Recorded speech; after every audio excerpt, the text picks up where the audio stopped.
A ver, ¿se puede ver mi pantalla, por favor? Sí, doctor, se ve perfecto.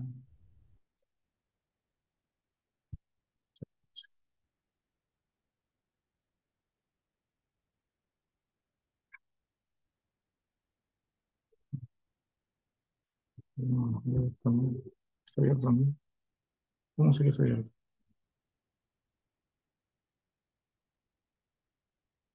Muy bien, vamos a empezar entonces. Bueno, el tema que se me ha encomendado es el manejo de trastornos mentales en niños y adolescentes, ¿no? Es algo bastante largo y complicado el hablar acerca de cómo se maneja un trastorno mental en esta población. Se diría que el abordaje de estos problemas mentales en este grupo etario es de una manera dual, ¿no? Hablamos de un tratamiento psicofarmacológico y un tratamiento psicoterapéutico, ¿no? Ambos tienen una gran importancia en la recuperación del paciente.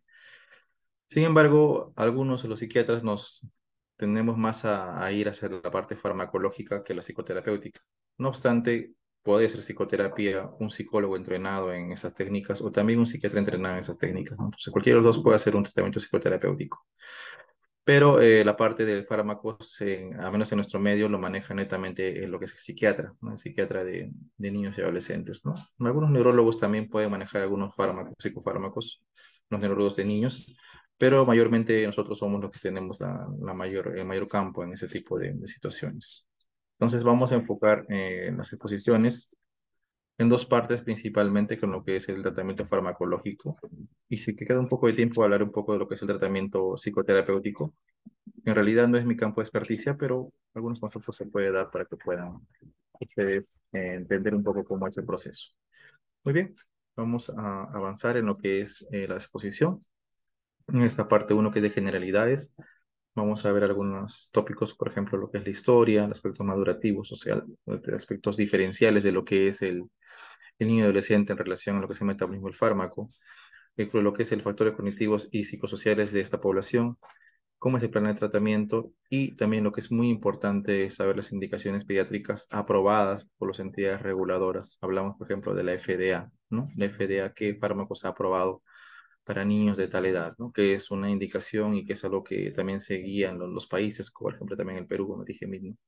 Y tenemos que tener en cuenta que esas aprobaciones están relacionadas con lo que es la presentación de los fármacos por los laboratorios en estudios serios y de buena metodología para que nosotros podamos aprobarlo y usar en esta población, ¿no?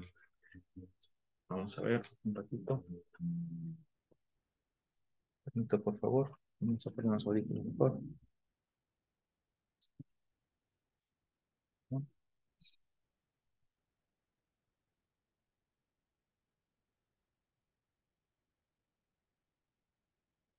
¿Se me escucha bien? Hola.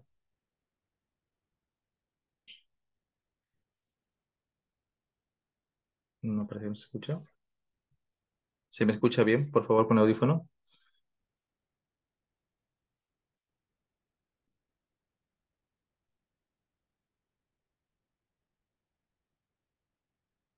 Hola. Parece que el audífono no funciona bien.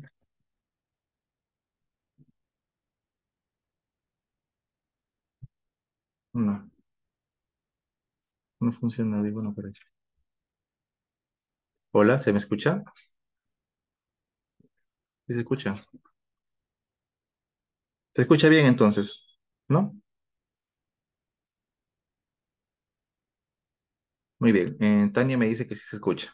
Entonces voy a continuar con la exposición. Cualquier cosa me escriben al chat si es que no se escuchara bien, ¿ok?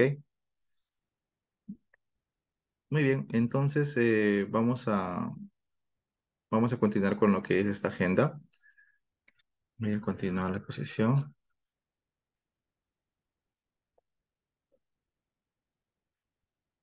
En la parte histórica, bueno, es una parte interesante porque la mayor parte de descubrimientos en lo que es psiquiatría y otras especialidades son a veces por casualidad, ¿no? Entonces uno busca un tratamiento para una patología en general y encuentra otra cosa. Entonces son cosas que a veces son de la casualidad, ¿no? En este caso, los avances en esta condición básicamente se relacionan lo que son dos tipos de fármacos, ¿no? O sea, tres podemos decir, ¿no? Lo que son los anfetamínicos, ya se iniciaron tempranamente de los 30 del siglo pasado, lo que es el metilfenidato y lo que es la tomocetina, como decir, fármacos principales, ¿no? Hay otros fármacos, por ejemplo, la clonidina y guanfacina, que son medicamentos que se usan mucho menos, y también fármacos de tercera línea, que se usan casi en casos refractarios nada más, ¿no? Entonces, vamos a hablar acerca de lo que es la historia un poquito nada más. A ver, vamos a ver. Un poquito. Bueno, solamente para comentar este artículo que fue publicado y que fue hecho por Charles Bradley, que es un artículo pionero en cuanto a lo que es el descubrimiento de los fármacos para esta población, ¿no? El uso de la bencedrina, ¿no? Que es un anfetamínico que se utilizó por este investigador en algunos niños que tenían cierta conducta disruptiva, ¿no? Y se vio que en esta población, en esta cohorte de niños, hubo una mejoría significativa de su conducta tras darle ese tipo de medicamentos anfetamínicos. Y esto abrió lo que es la puerta acerca del tratamiento de los niños hiperactivos con fármacos anfetamínicos, ¿no? Son unas drogas que se usan mucho en Estados Unidos, ¿no? Es más, son las drogas que tienen una aprobación más baja de todos, ¿no? O sea, quiere decir que se aprueban a partir de niños de 3 años de edad, ¿no? A diferencia de metilfenidato que se aprueba a partir de los 6 años de edad. Esa es una ventaja, ¿no? Después de ello tenemos pues los hallazgos pues, de Zimmerman, en los cuales se veía lo que es el metilfenidato, ¿no? Como una sustancia que también era útil para el manejo de lo que es el TDAH, ¿no? La hiperactividad. Y también se veía lo que es otros medicamentos usados en lo que es la práctica de la psicofarmacología en los niños, ¿no? Por ejemplo, la imipramina, ¿no? En la enuresis nocturna, es un tricíclico, ¿no? De los antiguos. La metilfenidato en depresión, aunque no es tan usada la metilfenidato en depresión, y también otro tipo de fármacos utilizados para esto, ¿no? También otros libros de psicofarmacología pediátrica ensayados y publicados para esta población. Evidentemente, esta población tiene bastantes, se puede decir que dificultades para la investigación por las cuestiones éticas, ¿no? De usar medicamentos psiquiátricos en una población tan joven. También requiere, pues, consentimiento informado de los padres y aparte consentimiento de los niños. Es más complejo desde el punto de vista ético. Aparte de aparición de revistas, ¿no? Como ejemplos esta revista de Journal of Child Adolescent Psychopharmacology y otras más, en los cuales ya se veía que daban más importancia a lo que es el tratamiento farmacológico, ¿no? Igual hay aparición también de artículos o de estudios que eran ya de gran envergadura, por ejemplo, esto para probar el aripiprazol o para probar la risperidona en lo que son pacientes con autismo o pacientes con esquizofrenia. Entonces vamos a ver que los estudios ya requerían, ¿no? Una metodología que sea mucho más sólida para poder utilizar estos medicamentos, ¿no? En cuanto a aspectos madurativos, vamos a tener que existen factores fisiológicos diferenciados en lo que son la población de niños y adolescentes, ¿no?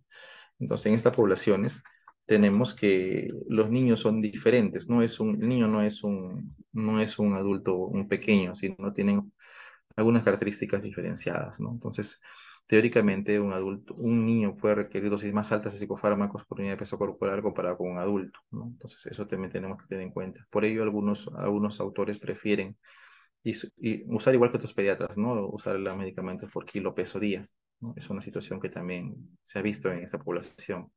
Tan interesante es la parte de metabolismo hepático, ¿no? Conocemos que muchos fármacos tienen metabolismo hepático y eso es algo importante, ¿no? Por ejemplo, hablamos de valproato, carbamazepina, la misma risperidona, son medicamentos que tienen un extenso metabolismo hepático, ¿no? Y por ello también a veces hay interacciones medicamentosas importantes. También lo que es la función renal, ¿no? La tasa de filtración glomerular incrementada, que también haría que el GIAN sea mucho más rápido. Siguiente, está acá. Entonces también tenemos también niveles plasmáticos menores de albúmina, ¿no? Entonces la albúmina es un transportador proteico, entonces también es importante en el aspecto pues de lo que es la farmacocinética de los productos, ¿no? Y también lo que es la grasa, ¿no? La grasa corporal, que es mucho menor en los niños y por eso también había una alteración en lo que es la distribución de los medicamentos que son más liposolubles, ¿no? Por ejemplo, el diazepam, que es fuertemente liposoluble y que se secuestra rápidamente en tejido graso, ¿no? Entonces, como vemos, la fisiología diferenciada del niño es importante, tanto en la presión hepática, en la presión renal, en la misma cuestión de lo que es las grasas, lo que es las proteínas, no transportadoras en la sangre, entre otras cosas. Aparte de ello, también el metabolismo en sí de los fármacos de los niños tienden a ser altos en los primeros años de vida, ¿no? Y tienden hasta doblar a los adultos en la etapa prepuberal. O sea, como vemos, es una etapa de metabolismo muy alto. Y esto también generaría que los niveles también se manejen diferentes que los adultos, ¿no? Y que ya cuando vemos a los 15 años ya más o menos se encuentra en un nivel adulto, ¿no? Entonces tiene en cuenta la parte de esas diferencias, ¿no? Igual también la parte de la cosa de función renal hay que considerarlo. Algunos productos tienen que ser usados con precaución en ciertas poblaciones, en ciertas edades, como ya hemos hablado de filtración glomerular, por ejemplo. También lo que es la parte hepática también es diferenciada en el primer año de vida. Y también como acá hablamos de la parte del CYP 450, ¿no? Que es algo importante en lo que son las interacciones y lo que es el metabolismo hepático, ¿no? Que alcanza recién su madurez a los 3 años de edad. Entonces, antes habría ciertas diferencias y hay que tomar en cuenta ello.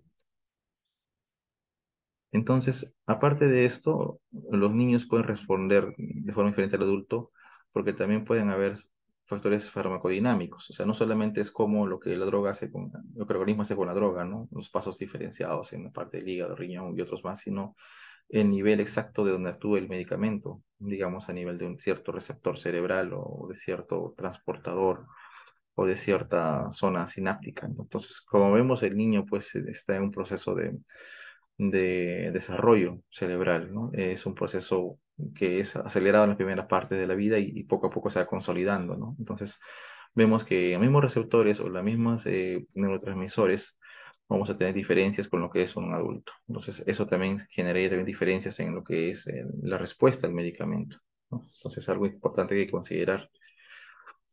Entonces podemos también ver que evidentemente el sistema catecolaminérgico, que es el que aborda lo que es la dopamina, la noradrenalina y serotonina, no está totalmente desarrollado en lo que son estos niños y esto está diferenciado hasta la adultez temprana. Es más, quizás lo que es la maduración de corteza frontal no acaba hasta la mayoría de edad. Entonces, como vemos, es un proceso que es muchas veces largo.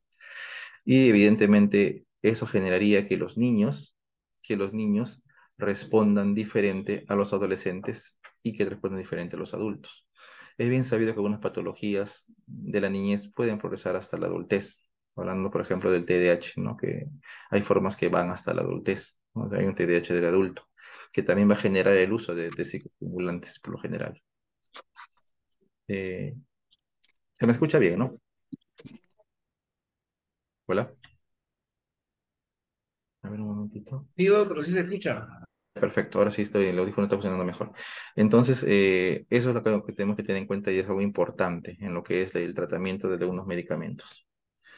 Muy bien, hay ciertas áreas del cerebro que también se desarrollan en forma diferenciada, ¿no? Por ejemplo, el locus coeruleus, que es relacionado con la noradrenalina, vemos que también tiene cierta formación a nivel de ciertas semanas de la gestación, igual el sistema serotoninérgico y el dopaminérgico. Como vemos, cada uno de ellos va desarrollándose de forma diferenciada, o sea, no son iguales todos los desarrollos, y cada neurotransmisor tiene una función diferente, y precisamente son los targets de los medicamentos psicotrópicos. Ahora, el desarrollo cerebral, como dije hace un momento, ¿no? Tiene ritmos diferentes, tanto en las poblaciones pediátricas como en cada individuo, ¿no? Por ejemplo, algunos hablan del TDAH como un problema maduracional, es decir, este niño está madurando más lentamente lo que es la parte frontal, y eso hace pues que sea fuertemente impulsivo, inatento e hiperactivo. Entonces, de esa forma, vamos a ver que el desarrollo del cerebro también va a estar muy relacionado con lo que es algunas situaciones, tanto gestacionales como posgestacionales, ¿no? Bueno, ya hemos hablado acerca del efecto del primer paso hepático, hemos hablado acerca de la excreción y metabolismo que son más rápidos y que también algunas alteraciones en la adolescencia se pueden ya notar, ¿no? También hay factores diferentes, ¿no? Por ejemplo, hay factores cognitivos y factores psicosociales en cuanto a lo que son los medicamentos.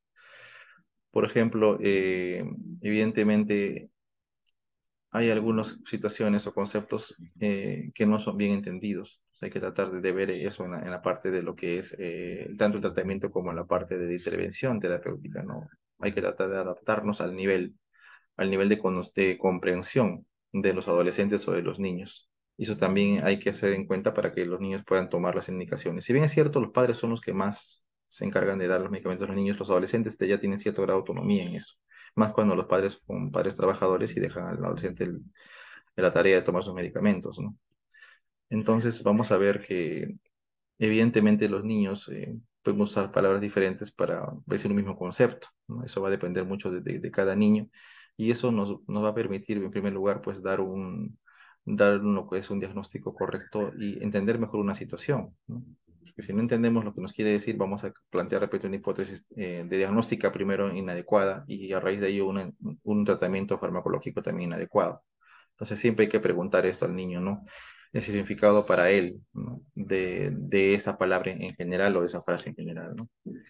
También es importante un aspecto diferente, por ejemplo, en lo que es el tratamiento de los niños, en psiquiatría de niños y adolescentes, a diferencia del adulto, ¿no?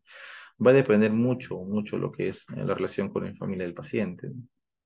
Como dije hace un momento, en el adulto entrevistamos a un paciente pues que mayor de edad, le evaluamos, diagnosticamos y tratamos y le explicamos a él todo y la relación fluye más fácilmente.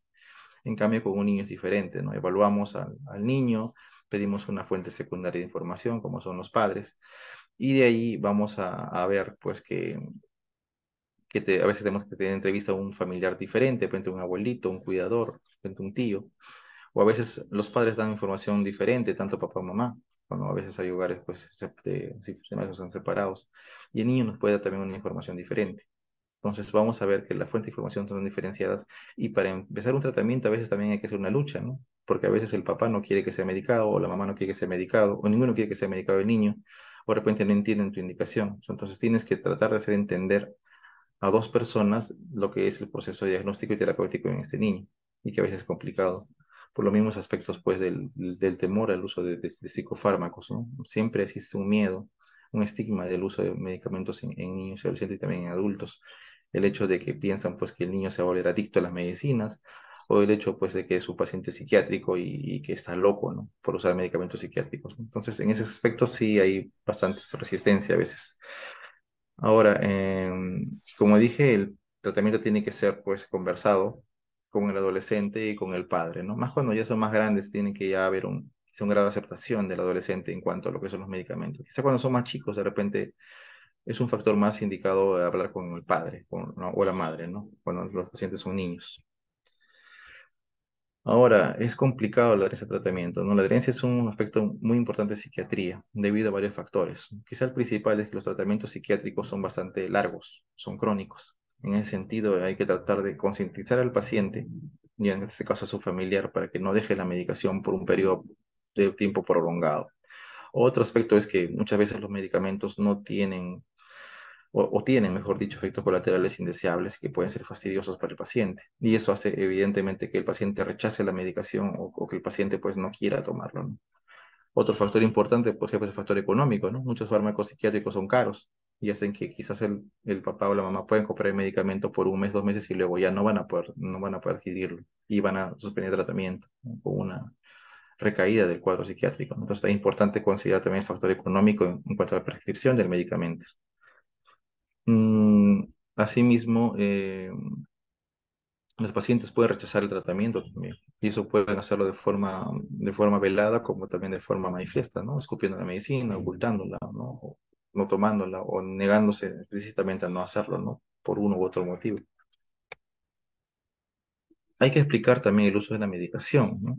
Y esto va a depender mucho de la psicopatología y entendimiento del paciente. No es igual hablar con un niño o un adolescente deprimido o ansioso que hablar con un paciente con un trastorno espectro autista o de repente un niño con una discapacidad intelectual o con un niño o un adolescente con un cuadro psicótico franco, ¿no? Que está totalmente fuera de la realidad. Entonces, eso va a depender de la psicopatología del paciente, ¿no? Y también la capacidad de entendimiento. No es igual un niño pues, de 6 años que un adolescente de 15, ¿no? El entendimiento va a ser diferente, más está en una fase diferenciada de lo que es el desarrollo de la capacidad cognitiva. Aparte de eso, también tenemos que involucrar al paciente en lo que es la toma de medicamento y su tratamiento, ¿no? Para que él también tenga la conciencia de que el tratamiento es importante para su recuperación. Bueno, esto no es tanto, al menos a nuestro medio, que más que todo las personas, los adolescentes manejan o se le da el brete cuando llegamos a mayores de edad, algunos casos menos de mayores de edad, pero importante saber si es que la persona maneja, ¿no? Esto más que todo a veces para adultos, ¿no? Adultos jóvenes en todo caso. Algunos fármacos tienen alteraciones de la capacidad de conducción, pueden hacer que la respuesta sea mucho más lenta y pueden eso provocar algún accidente de tránsito, o pueden incrementar pues, somnolencia porque el paciente también se puede de repente chocar, caer, dormir cuando maneja, ¿no? Entonces es importante también ver ese tipo de situaciones. En todo caso de bicicleta, de repente maneja mucho bicicleta y también se puede accidentar, ¿no? por la somnolencia, de repente un reflejo lento. Y también es bueno investigar la presencia de abuso de sustancias. Este aspecto también es a veces poco conocido por los padres, ¿no? A veces uno investiga a solas con el paciente y el paciente nos reconoce que consume drogas, ¿no? Y pues el paciente padre no lo sabe. Es un aspecto que también es importante manejar, ¿no? El abuso de sustancias. Y eso también, de hecho, que va a interferir con el paciente, ¿no? El tener una patología adictiva, además de otra patología, o sea, la patología dual, hace que el tratamiento sea mucho más complicado y mucho más caro. También vamos a hablar del aspecto médico-legal en cuanto de estas situaciones, ¿no? Evidentemente, tenemos que tener una entrevista adecuada con el paciente, respetando su intimidad, su privacidad y teniendo mucho cuidado con lo que es el manejo de sus aspectos íntimos y también un manejo también adecuado con lo que son los padres. Ahí es difícil porque a veces hay hogares que son separados y el padre está en guerra con la madre y no quiere que se le informe a la mamá o viceversa, entonces es una situación bien difícil. O de repente se le informa a la mamá y el papá no sabe nada y quiere que le informen a él específicamente. O viene la tía, la abuela y también quiere que se le informe. Entonces es una situación que nos da ciertos problemas. Y eso es algo que también vemos mucho en la práctica de lo que es psiquiatría infantil. Y también evidentemente pues van a haber procesos legales a veces, ¿no? Van a procesos legales en los cuales pues a veces el papá o la mamá que tiene tenencia no va a querer que tome el medicamento y eso vamos a tener que a veces llamar a la fiscalía para obligar a la mamá o el papá a que acepte la medicación porque puede tener riesgo la vida del niño con un cuadro depresivo, por ejemplo, ¿no? Pues hablamos acerca de la vulnerabilidad de esta población, ¿no? Que son fácilmente sugestionables, que son fácilmente influenciables. Dependencia del entorno, evidentemente, pues un niño adolescente es dependiente totalmente de un tutor o del padre o de madre, de la parte económica y afectiva. Igual considero los principios básicos de la bioética, ¿no? Y también lo que es algunos otros más que no son los básicos. Lo que es la veracidad ante todo, ¿no? Ofertar una versión correcta de lo que estamos haciendo con el paciente, ¿no? En la medida de que el paciente pueda entenderlo, considerando su edad o su capacidad intelectual, ¿no? Y finalmente, en la parte de autonomía, evidentemente, ver lo que es el asentimiento, ¿no? En niños mayores de 8 años, ¿no? Y el consentimiento informado que tiene que ser evaluado por los padres, ¿no? Entonces, el asentimiento en la población de adolescentes y el consentimiento informado en lo que son los padres. Ujú. Bueno, hay algunos estudios, ¿no? Diferenciados en cuanto a lo que es la capacidad de los adolescentes de tomar decisiones complejas, ¿no? De carácter terapéutico, ¿no? Y se ha visto, ¿no? Que un adolescente ya en la etapa de adolescencia media tiene ya más o menos una capacidad parecida a lo de un adulto joven. Y bueno, evidentemente un niño prepúber no tiene tal, ¿no? Evidentemente su desarrollo es diferente, ¿no? Quizás la capacidad de abstracción es diferente, la capacidad de juicio y raciocinio es diferente. En un niño es más que todo imaginativo, más concreto, más fantasioso. Y eso diría que quizás el entendimiento y la toma de decisiones no sea la correcta. Eso es en cuanto al placebo, ¿no? Lo que es el placebo es un aspecto importante, es un aspecto importante en lo que es en lo que son las situaciones del manejo de fármacos, ¿no? Estos fármacos que son inertes o son inactivos pueden generar en unas personas mejoría sin tener un efecto terapéutico eficaz en sí. En este caso tenemos que el placebo es muy importante, ¿no? Y algunos lo utilizan, pero a veces es éticamente pues, cuestionable dar una sustancia que sabemos que no tiene nada eficaz para que pues, el paciente pueda pues, tomar y mejorar una condición. Me espera un momento, por favor. Un momentito, por favor.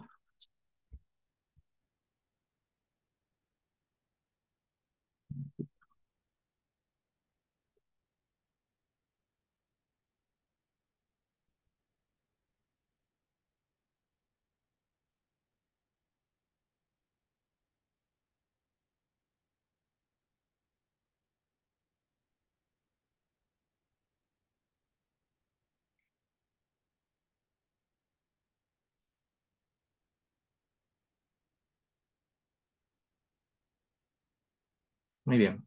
Entonces vamos a continuar con la presentación. Se puede ver, ¿no? Sí, doctor, todo bien. Perfecto.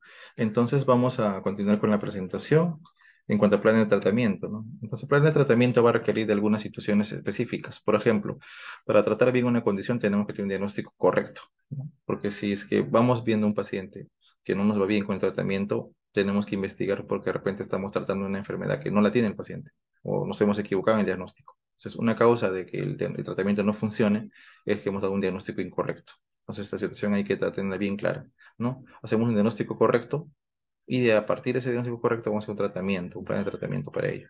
Lo otro es comorbilidades médicas.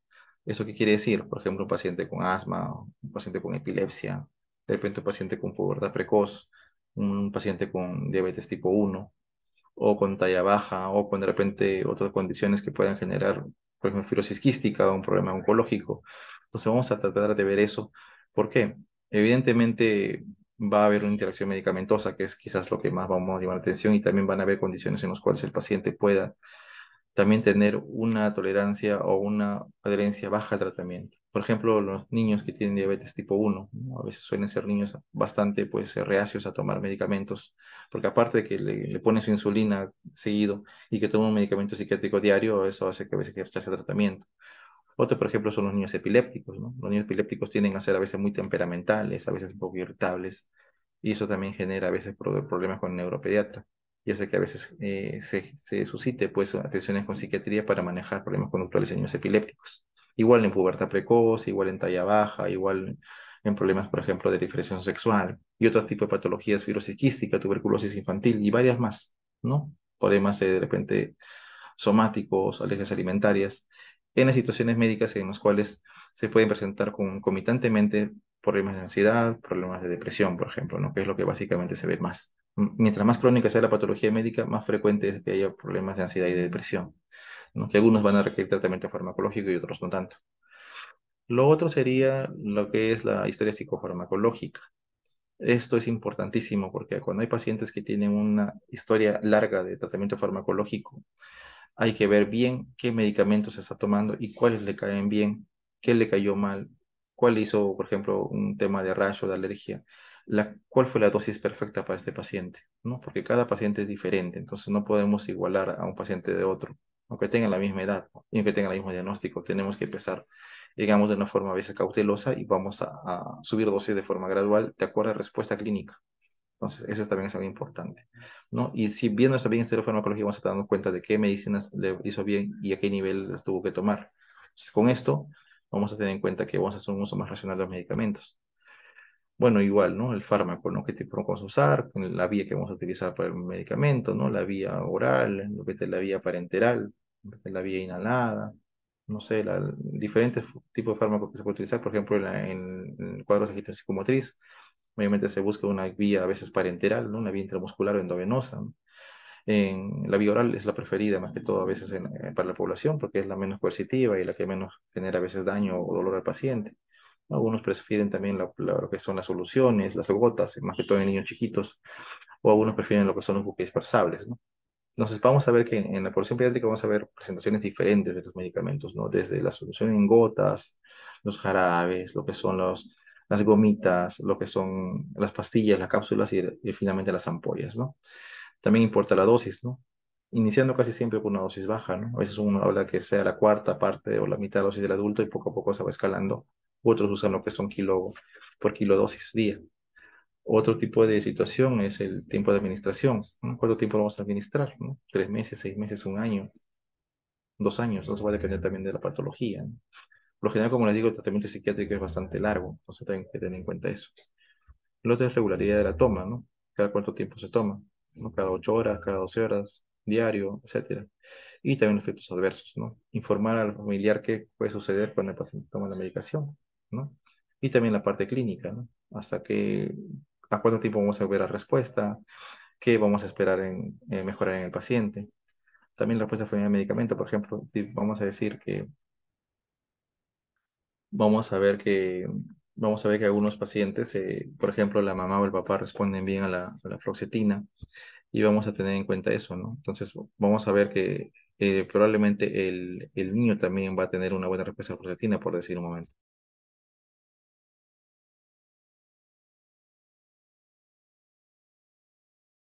Entonces, es algo importante en la parte genética, ¿no? Es algo bien visto acerca de que si un medicamento le cae bien a los papás, es muy probable que el medicamento también le caiga bien al menor.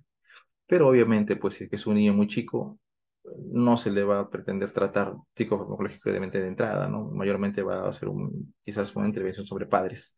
Y a veces la intervención sobre padres es suficiente para que la conducta del niño varíe, sin necesidad de medicarlo, ¿no? Y la parte de interacción de medicamentos es importantísimo también, ¿no? Saber a qué nivel actúa cada medicamento, con qué interacciona, con qué sí, por los 50 va a ver si es el 3 a 4, 1 a 2, 2 a 6. Entonces vamos a ver que cada medicamento puede interaccionar con otro. Y algunos pueden hacer que los niveles del fármaco se incrementen o disminuyan.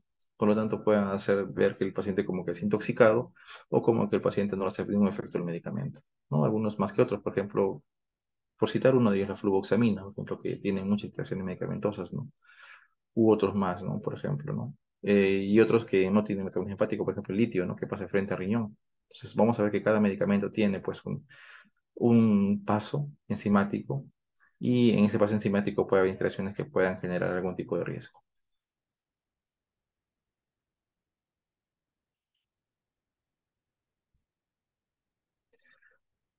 Bueno, y eso también es importante, ¿no? O sea, vamos a medicar a un niño, ¿no? Entonces tenemos que hablar con lo que es, cuando no hay problemas legales entre padres, bueno, hablamos con los dos y les informamos de esto, ¿no?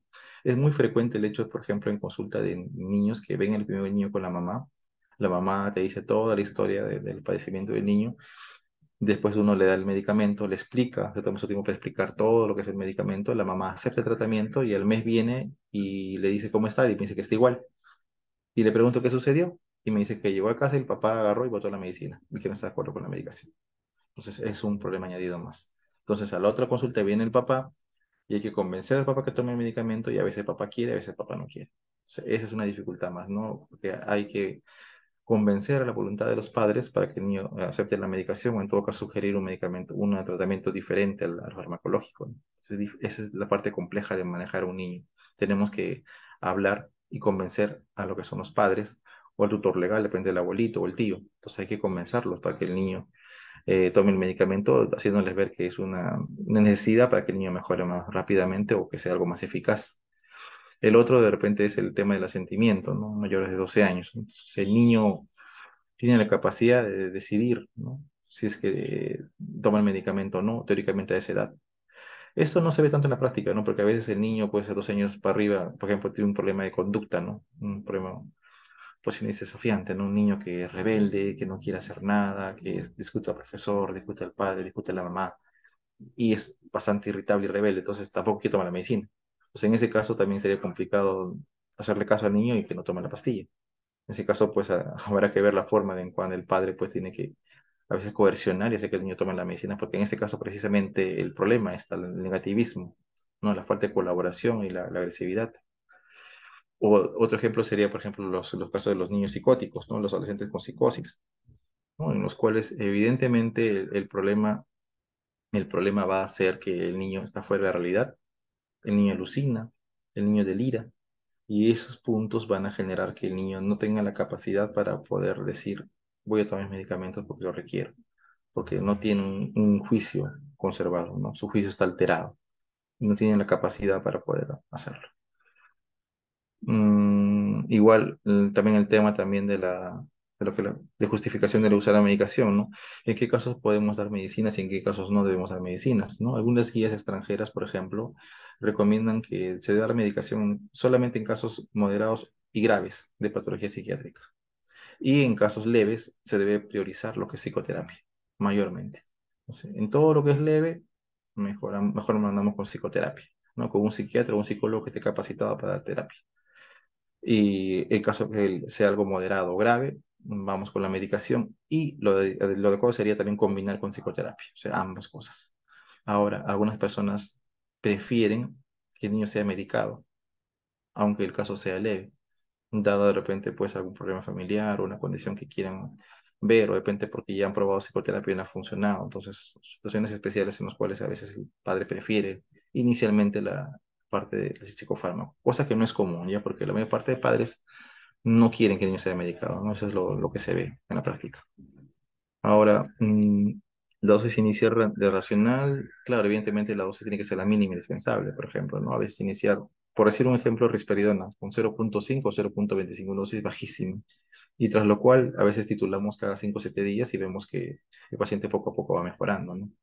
elegir la vía de administración, como dije hace un momento, ¿no? Este momento que nos conviene, ¿no? Un niño totalmente agitado, destruyendo todo, rompiendo todo, en franca agitación psicomotriz, difícilmente le vamos a dar un medicamento por vía oral, ¿no? Porque hasta cada efecto el niño va a seguir siendo disruptivo y se va a hacer daño.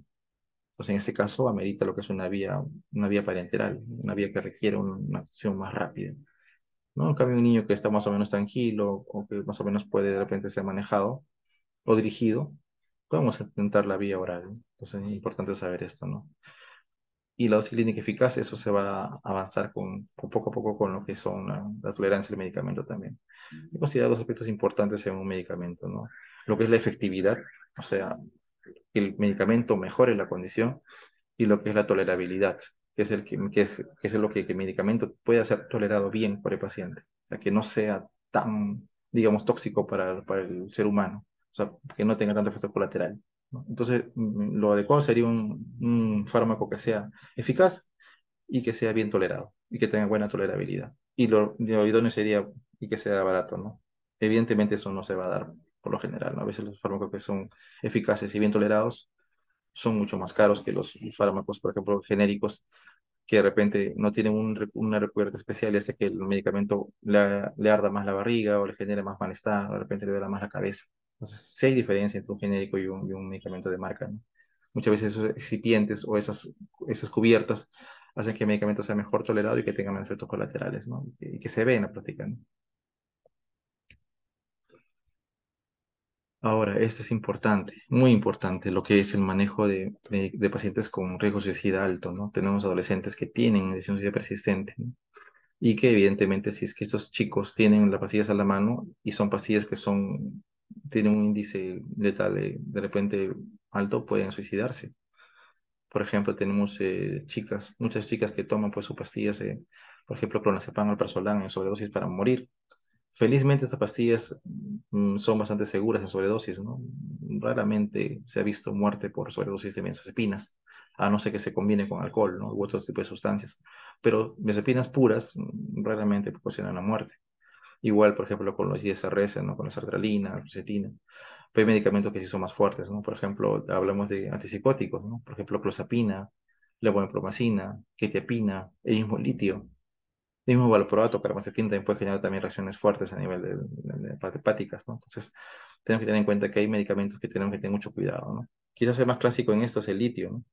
El litio en sobredosis puede causar la muerte, ¿no? Alteraciones cardiovasculares y un montón de cosas más. Falla también a nivel del cerebral. Entonces, tenemos que tener en cuenta que hay fármacos que tienen que tener una supervisión por los padres, ¿no? En todo caso, que lo tengan ahí bajo 7 llaves. En todo caso, hay que tener en cuenta eso, ¿no? El- lo otro que tiene que ver con el primer punto, ¿no? Tiene que haber un responsable, un adulto responsable que le dé la medicación al paciente, ¿no? Esto más que todo a veces en niños, adolescentes, o en adolescentes que son más grandes, pero que tienen en su caso control de impulsos. Entonces, el papá o la mamá tienen que dar la pastilla, ¿no? O el hermano mayor, o de repente pues la tía. Y también es importante un aspecto tercero que ponemos acá, que es la prescripción fuera de etiqueta. ¿Esto qué quiere decir? Que hay indicaciones que están aprobadas por la FDA o por la EMA para ciertas condiciones psiquiátricas, pero hay otras indicaciones que no están aprobadas, pero se sabe que pueden ser eficaces o que pueden generar algún beneficio en el paciente. Y esto es cierto, ¿no? Por ejemplo, un ejemplo claro, la clomipramina está aprobada por la FDA solamente para TOC. Sin embargo, la clomipramina es un antidepresivo bueno y se podría utilizar para cuadros de depresión. Ahora, ¿por qué no está aprobada la clomipramina para depresión? Muchas veces las aprobaciones de la FDA dependen de un aspecto, que es que se presente un informe técnico o estudios técnicos que permitan que este fármaco sea aprobado. ¿Y quién presenta este tipo de estudios técnicos? Los laboratorios. Y si el laboratorio considera que este fármaco no es muy rentable, evidentemente no va a presentar, no va a, va a hacer el gasto de presentar y buscar aprobación. Y este fármaco va a quedar solamente por una indicación. A pesar de que tenga más probables indicaciones, no se va a aprobar para esa condición. Entonces es una situación que también que hay que entender, ¿no? No todos los medicamentos solamente sirven para la indicación que está aprobada por la FDA, sino también algunos que también pueden usarse y pueden ser benéficos. Bueno, en la evolución inicial vamos a ver que hay ciertas condiciones importantes. Por ejemplo, la historia clínica completa.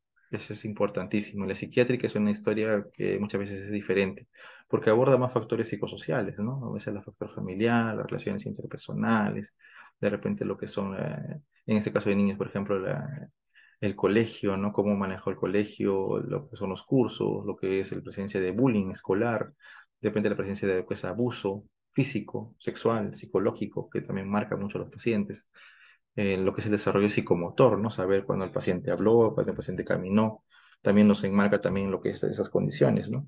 Si hay de repente una condición del neurodesarrollo alterado.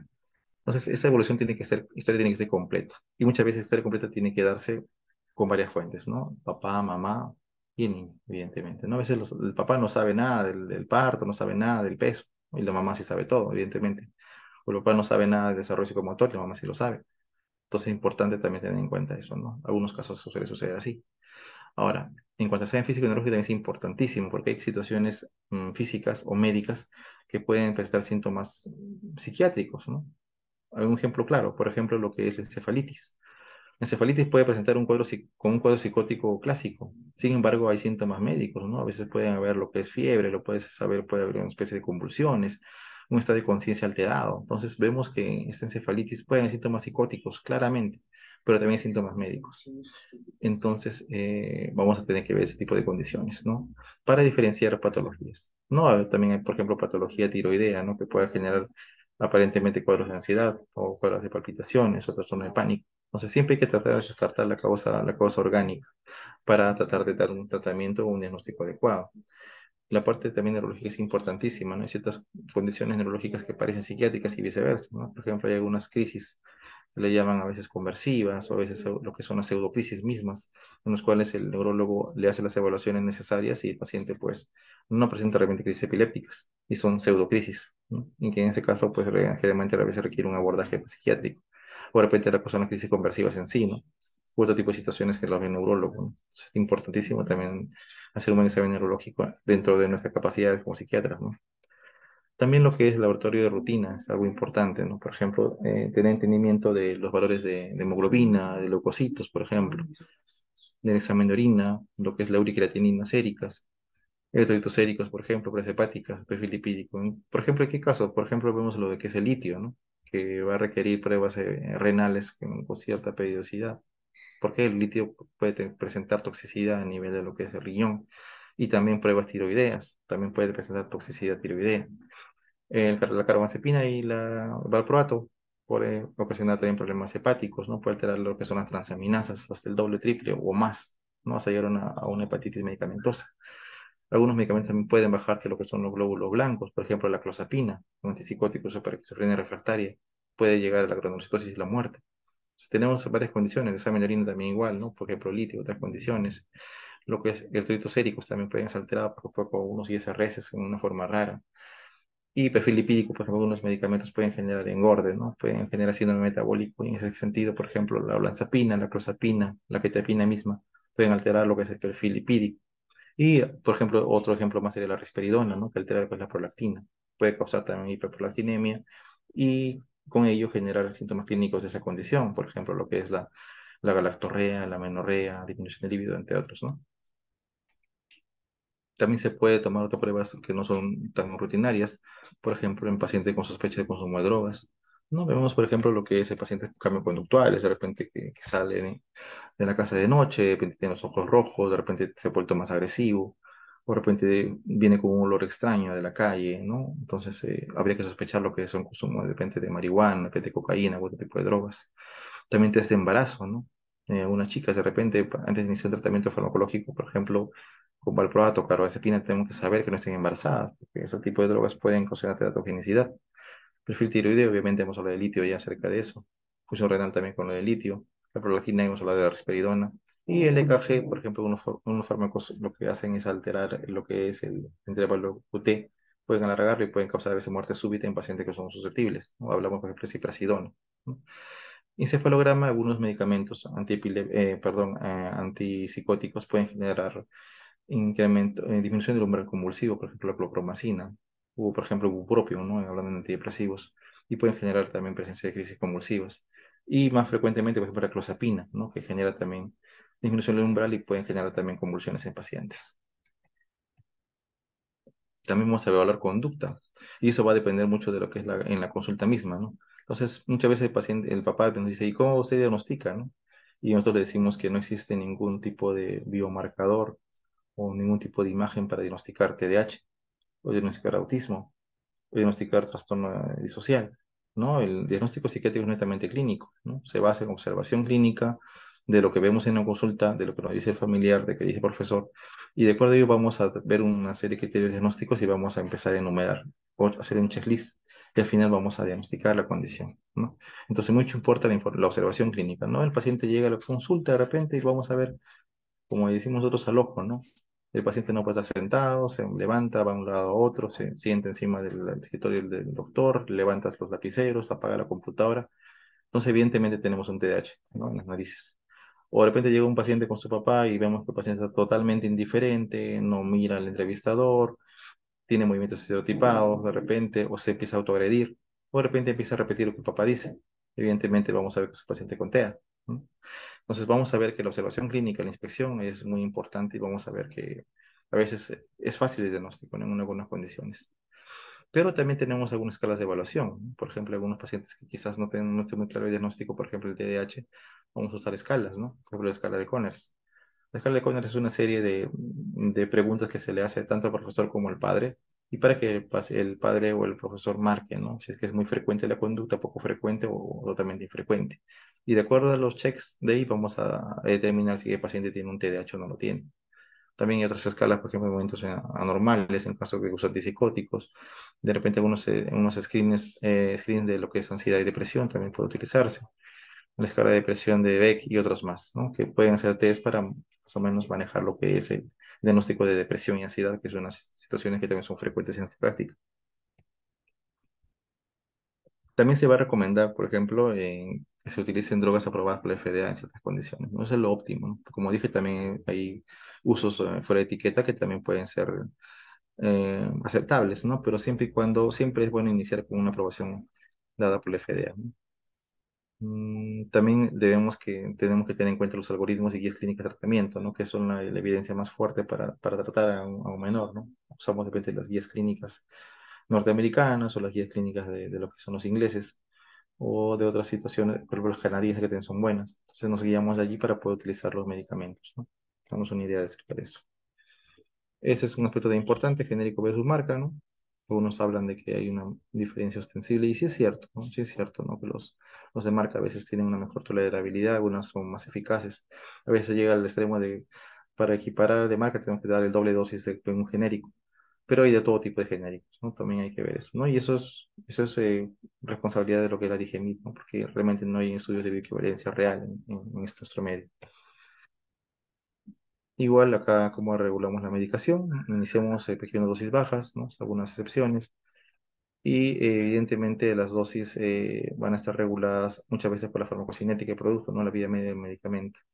También hay algunos que llaman vacaciones terapéuticas. Eso se ve más que todo, por ejemplo, en el manejo del TDAH, ¿no? Que se le da medicamento psicoestimulante todo el año escolar y cuando llega a vacaciones, por lo general, se suspende el medicamento para que el niño haga las actividades pues, de ocio necesarias, ¿no? Cuando vuelve a clases, se pide una evaluación o un informe de la profesora y vemos si es necesario volver a instalar el medicamento o de repente ya, pues, suspender el medicamento psicoestimulante, ¿no? Eso es lo que se llama vacaciones terapéuticas, por ejemplo, en caso de los psicoestimulantes. Evidentemente, las dosis incrementadas tienen que basarse en la respuesta clínica del niño, ¿no? Hay que ver si es que mejora o no mejora. Si mejora parcialmente, podemos subir dosis hasta lo que sean las dosis tolerables, ¿no? Lo que se busca es obtener beneficios terapéuticos, ¿no? Con la menor cantidad de efectos colaterales posibles, ¿no? O sea, eficacia y con gran tolerabilidad. Algunos efectos adversos pueden relacionarse con la dosis, no son dosis dependientes, otros son idiosincráticos, ¿no? Evidentemente, los efectos adversos se van a dar más o se van a quejar más los niños que son más grandes que los niños más chiquitos, ¿no? Por el mismo hecho de expresión de los niños pequeños. Y esta toxicidad conductual se ha visto en unos pacientes, no más que todo en los que son chiquitos, ¿no? Por eso algunos, por ejemplo, ven que cuando se usa Ritalin, por ejemplo, pueden volverse más irritables. De repente cuando usan una benzodiazepina se pueden poner mucho más agresivos o más ansiosos, ¿no? Monitorizar drogas cuando hay riesgo de toxicidad, ¿no? En algunos casos se puede hacer, en otros no. no hay correlación con la parte sérica, por eso también a veces es difícil manejar ese tipo con monitoreos de sangre, salvo que es lo que es el litio, ¿no? Y también la parte acá de la farmacocinética que están resultando. Lo importante sería que tome el paciente lo menos tiempo posible, ¿no? Pero en psiquiatría eso es complicado, ¿no? Por ejemplo, una depresión, una ansiedad por lo menos no baja de 9 meses o de un año. Las continuaciones deben ser largas, ¿no?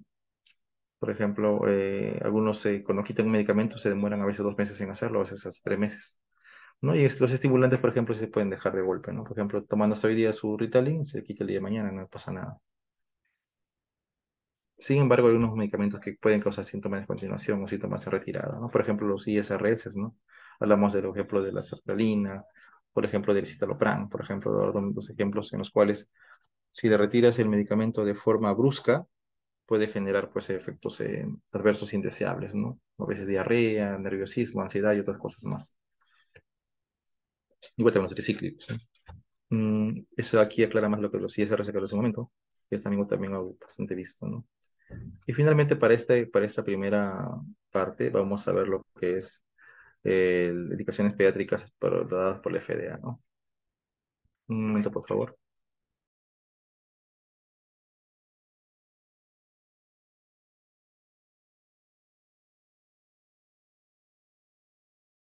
Eh, y esto acá, es más que todo lo que son las indicaciones por la FDA, en las cuales vamos a tener en cuenta, ¿no? Por ejemplo, metilfenidato se va a utilizar en mayores de 6 años, eh, fuera de etiqueta en menores. Algunas veces se ha dado este medicamento en lo que son pacientes, pues de repente de 4 o 5 años, ¿no? Más chicos no he dado, pero sí en mayores de 4 o 5 años, ¿no? Cuando los casos son muy severos, cuando el paciente no puede ser controlado. Pero según la FDA, de estrictos, debemos iniciar en mayores de 6 años. En caso de tamoxitina, vamos a tener que, igual, mayores de 6 años, aunque también se puede dar en pacientes menores, ¿no? La fluoxetina, que es un ISRS, se puede dar pues en lo que es depresión mayor y lo que es TOC en mayores de 8 años, ¿no? Pero fuera de etiqueta hemos visto dar pues en menores, ¿no? En lo que es depresión. Y hemos visto también, por ejemplo, dar en mayores de 6 años, ¿no? Por lo que ya se puede hacer eso. A ver. Sertraline es otro ISRS muy usado. Si bien es cierto, es más caro que la fluoxetina, también es bastante usado en lo que es nuestro medio. Y la FDA lo ha aprobado solamente para lo que es el TOC en mayores de 6 años. Sin embargo, también lo utilizamos mucho acá en depresión, ¿no? En mayores de 6 años y también por otro tipo de ansiedades, ¿no? Ahora, en citalopram es un medicamento que no se usa en adolescentes, en niños, ¿no? No se usa casi nada, ¿no? Lo que sí se usa es citalopram. Citalopram, que es el isómero, sí se usa mucho en lo que son niños y adolescentes, más que todo en adolescentes, perdón, y es un medicamento que a veces es de elección, ¿no? ¿Por qué usamos más el citalopram que otro tipo de medicamentos ISRS? Porque tiene lo que es la tolerabilidad, mejor que otros fármacos ISRS, ¿no? O sea, es eficaz, igual que los otros, pero es muy tolerable, ¿no? Genera menos diarrea, genera menos problemas gastrointestinales, genera menos dolor de cabeza, y en adolescentes y adultos puede generar también menores efectos sexuales. Entonces vemos que este medicamento es bastante noble y se puede utilizar también, ¿no? Y aparte hay muchas marcas, ¿no? Tenemos de todo precio de citalopram y que sería un medicamento que lo tomamos muchas veces de elección para pacientes con ansiedad y depresión. Paroxetina no se usa en adolescentes y niños. Es más, se asoció los primeros estudios en Gran Bretaña de asociación de antidepresivos con ideación suicida se dieron con paroxetina. Entonces, existe esa asociación, se ha visto, ¿no? De que en las primeras semanas de cuando uno usa un antidepresivo puede haber un incremento en el riesgo de ideación suicida. Entonces, en este caso se veía mucho más ostensiblemente, ¿no? En otros pacientes se puede ver, pero vemos que los estudios algunos han dicho que esta alarma era excesiva y que realmente no estaba más allá de la ideación suicida propia de una depresión, ¿no? Fluoxamina es otro medicamento también utilizado, más que todo para TOC. No se usa mucho como antidepresivo.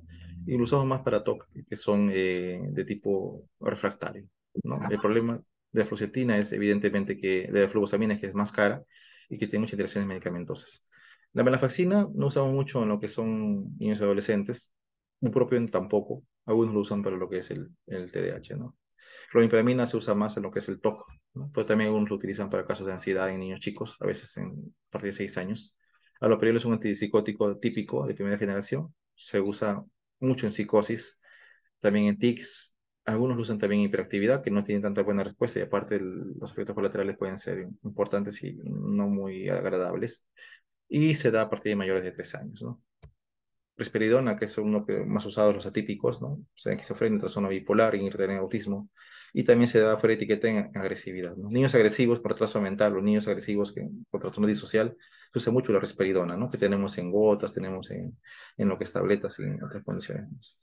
Quetiapina, más que todo en niños más grandes, en adolescentes, trastorno bipolar y esquizofrenia, y también off-label en situaciones similares a la anterior. El omeprazol también es otro medicamento que se usa bastante, lo malo que es caro. Se usa también para lo que es esquizofrenia, trastorno bipolar, irritabilidad en autismo, agresividad y otros más. Pero el problema es que es bastante caro, ¿no? La olanzapina es otro psicótico que se ha usado también en esquizofrenia, trastorno bipolar. Eh, también autismo, pero mucho menos. El problema de la olanzapina, evidentemente, es la parte metabólica, ¿no? Litio, no tan usado, usado a veces como tercera línea, usado también ese para agresividad. El problema más que todo es la toxicidad, ¿no? Lo que se puede generar por la toxicidad por litio y hay que tomar litemias de forma consecutiva. Valproac y carbamazepina son medicamentos antiepilépticos que se utilizan también para cuadros de agresividad, problemas conductuales. Tienen el problema, evidentemente, de lo que es el perfil hepático, ¿no? Y también la parte sanguínea. La motrigina, usado poco en lo que es psiquiatría de niños y adolescentes, más que todo para depresión bipolar. No lo utilizamos mucho la motrigina. Esto sería acá lo que es las fuentes bibliográficas. Voy a avanzar con el segundo tema y al final vamos a las preguntas respectivas, por favor. Un momento, por favor.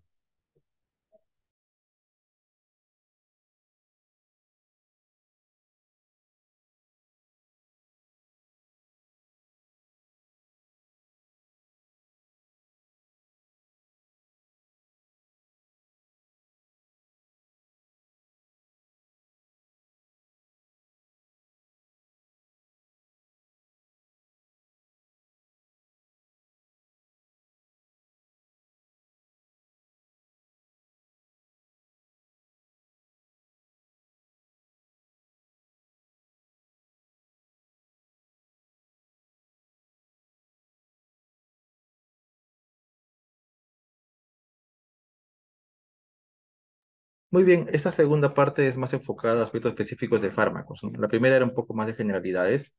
Vamos a ver ahora más específicamente los medicamentos, ¿no? Van a ver que en la psiquiatría tenemos muchas medicinas, muchos psicofármacos, pero en niños no tenemos tantos, tenemos pocos. Y hay que saber bien el uso de estos fármacos y lo que nos puede involucrar el uso inadecuado de los mismos o de repente no manejar bien ese tipo de situaciones, ¿no? Voy a tocar no todos los medicamentos psiquiátricos de niños porque sería demasiado. Voy a tocar solamente los principales, ¿no? Los que se usan más en la patología psiquiátrica de niños y adolescentes, ¿no? Vamos a empezar entonces eh, en lo que es el manejo de algunos fármacos en específico. Vamos a ver esta condición que es muy frecuente, ¿no? El TDAH es una condición que se ve bastante en la práctica clínica. Si vemos pacientes en la práctica privada y tanto en seguro donde yo trabajo de patología psiquiátrica, se dirá que la mitad son TDAH y la otra mitad son autismos, ¿no? Y las otras condiciones son mucho más raras. Entonces, esto es lo que vemos bastante en lo que es en niños, en todo en niños, ¿no? En adolescentes también podemos ver, pero menos frecuencia. Pero en niños vemos muchísimo esto, ¿no? A partir ya de los 3 4 años ya vemos estos casos, ¿no? Antes veíamos casos a partir de los 6 años, ahora vemos a partir de lo que son los 3 4 años, antes veíamos 6 años, a los 3 4 años vemos de niños ya que tienen problemas de ese tipo. Y generan sufrimiento en los profesores, en los padres, en todo el mundo. Entonces, son casos que requieren muchas veces un afronte psicofarmacológico. Muchas veces vemos pacientes que inician un tratamiento con la parte psicológica y les funciona, ¿no? La parte de atención concentración, modificación de conducta, refuerzo, etcétera. Pero hay pacientes que no pueden avanzar con la parte solamente psicoterapéutica y requieren medicamentos psiquiátricos.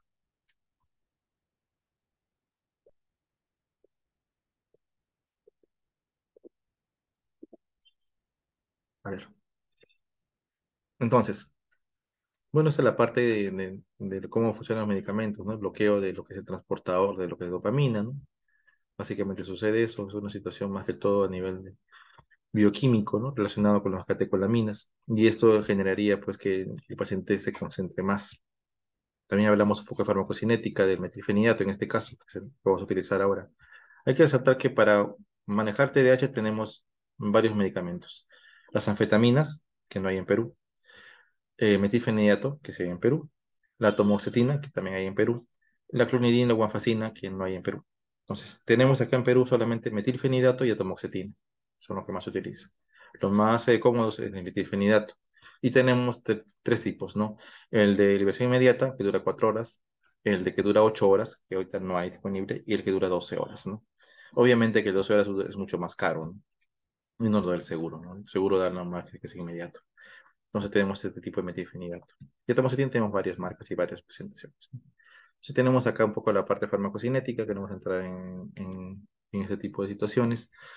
Tratar de ver lo que es las contraindicaciones, ¿no? Absolutas acerca de ello. Algunos hablaban de que absoluto era convulsiones. Se ve que no es tan absoluto, ¿no? Que es más que todo relativo. Otro tema son los tics, ¿no? Algunos pacientes se ha visto que con uso de metilfenidato generan tics, o si tienen tics ya de base, empeoran con uso de metilfenidato. Por eso algunos dicen que no se debe dar metilfenidato a un paciente que tenga tics previamente o que tenga una familia con tics, o que ya le generó tics el uso de metilfenidato y hay que rotar otro tipo de medicamento. Ahora, otra contraindicación que decían antes era el autismo, cosa que es falso, ¿no? Hay niños autistas que tienen mucha hiperactividad, así, marcada hiperactividad, y en esos casos se ha visto que responden bastante bien a metilfenidato. O sea, el autismo no es una contraindicación, pues, a metilfenidato. La psicosis sí es un tema un poco polémico, porque sí se ha visto que uso de metilfenidato puede generar, en raros casos, psicosis, ¿no? Alucinaciones. Yo he visto pocos casos de ese tipo, habrá visto uno o dos pacientes de un montón, así es que el efecto es bastante raro. Habría que ver, tener en cuenta más que todo la parte de la herencia, de si es que hay una vulnerabilidad genética para psicosis en la familia, o de repente el niño ya tiene ciertos síntomas blandos, ¿no? De psicosis que puedan decirme que el niño puede ir mal con el metilfenidato. De hecho, que también hay otras situaciones, eh, por ejemplo, abuso de drogas, ¿no? Esto también es bien controversial, ¿no? Algunos decían que el uso de metilfenidato generaba riesgo de dependencia de drogas en la adultez, cosa que se ha desvirtuado, ¿no? El niño con TDAH que no se ha medicado tiene más riesgo de ir a drogas que el niño que se ha medicado, y eso sí se ha demostrado. Porque el niño con TDAH, que se vuelve adolescente con TDAH, es un buscador de emociones, es un buscador de placer, y es un niño que va a caer con mayor facilidad a drogas que otros niños, por ejemplo, ¿no? Porque esta búsqueda de algo. Está tan inquieto que busca, busca, busca, y pues eso sucede con esos niños. Acá hay interacciones importantes, ¿no? Por ejemplo, imaos, que no hay en Perú. Tricíclicos, que evidentemente no mezclamos mucho. Y otros medicamentos, por ejemplo, quizás antihistamínicos, esas espinas. Litio también pueden generar efectos quizás en las anfetaminas. Y otros más con las anfetaminas que en realidad no nos importa mucho porque no hay en Perú.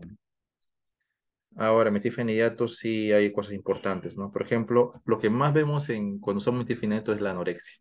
El paciente que usa metilfenidato por lo general se le quita el hambre. Por eso a veces es un problema con el paciente flaquito. Un paciente flaco, delgado, un niño delgado, evidentemente va a dejar de comer. Y eso va a generar preocupación en los padres, ¿no? Que el niño no coma. Y más aún si el niño es flaquito y con talla baja. Porque evidentemente va a tomar mucho tiempo y el niño no va a comer y va a quedar con talla baja y va a quedar con poco apetito y con poco peso.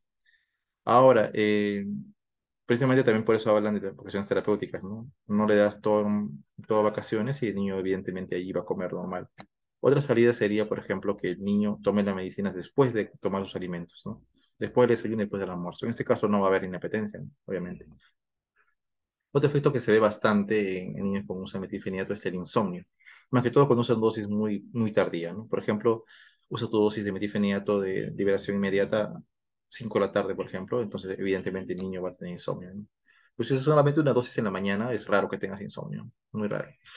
Otros problemas abdominales pueden haber también con los metilfenidatos, más raros. Cefalea sí se puede ver, ¿no? Eso es frecuente en las primeras semanas, pero por lo general se autolimita, ¿no?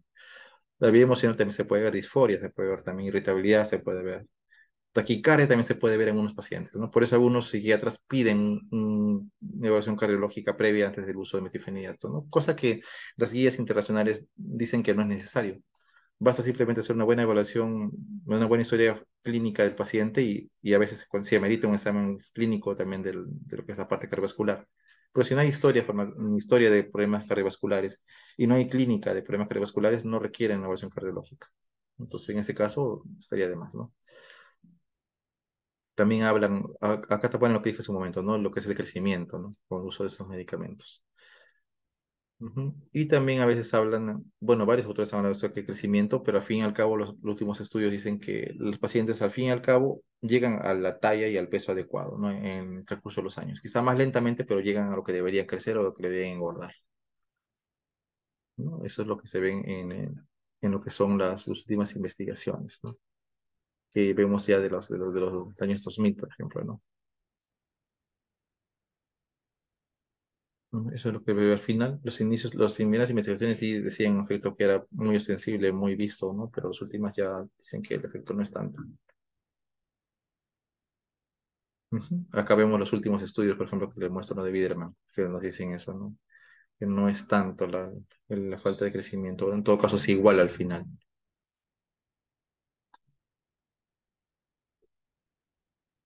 Ahora, esa es la parte de lo que son las psicosis, ¿no? Que han reseñado hace mucho tiempo, ¿no? Entonces hay que tener mucho cuidado, ¿no? Más que todo cuando manejamos dosis altas de medicamentos psicoestimulantes como metilfenidato o en pacientes que tienen antecedentes familiares de psicosis o que tienen ya síntomas medio raros, ¿no? En el niño. Entonces en ese caso hay que tener mucho cuidado, ¿no? Pero evidentemente el riesgo es bastante bajo. Ahora la adicción es un tema también importante en lo que es metilfenidato, ¿no? La adicción es un tema que causa mucha preocupación en lo que son los pacientes.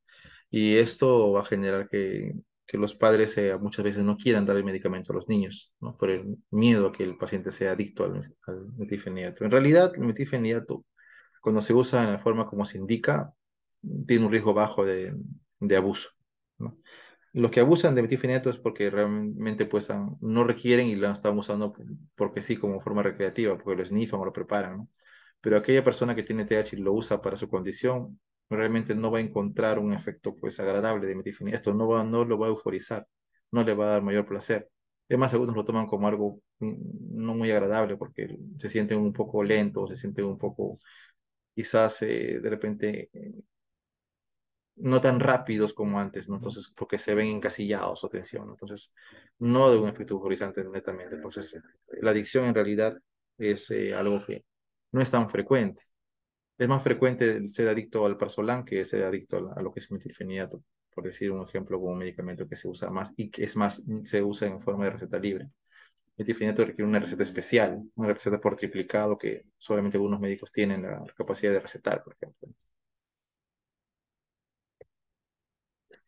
Ahora, el efecto rebote también se puede ver algunas veces, ¿no? O sea, el paciente a veces, después de que se pasó el efecto del medicamento, puede tener mucho mayor síntomas, y eso a veces lo describen los pacientes, los padres, los profesores, ¿no?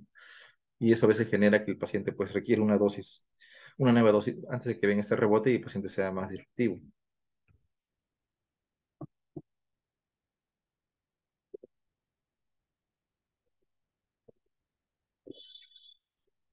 Veamos también acá con más detalle lo que son los tics. Evidentemente, hay muchas investigaciones que han vinculado lo que son TICs con el uso de metilfenidato o otros estimulantes, ¿no?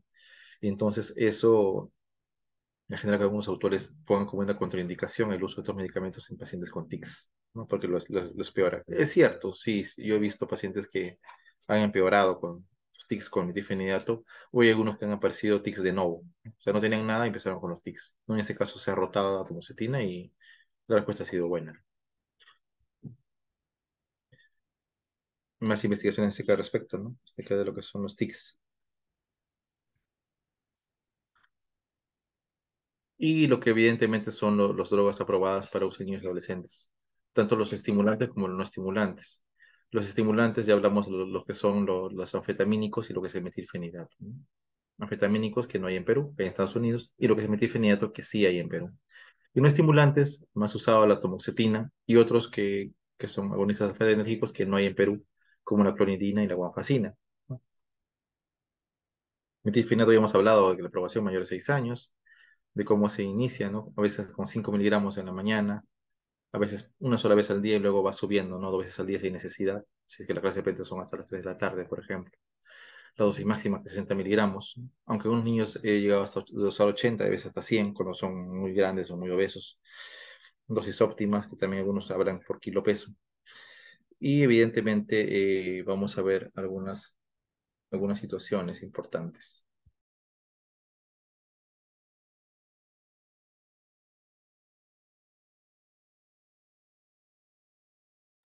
Muy bien, entonces también vamos a entender algunas situaciones, por ejemplo, las convulsiones, que también pueden generarse en unas poblaciones cuando toman dosis altas de lo que son psicoestimulantes, de metilfenidato, aunque no es frecuente, yo no he visto eso en la práctica.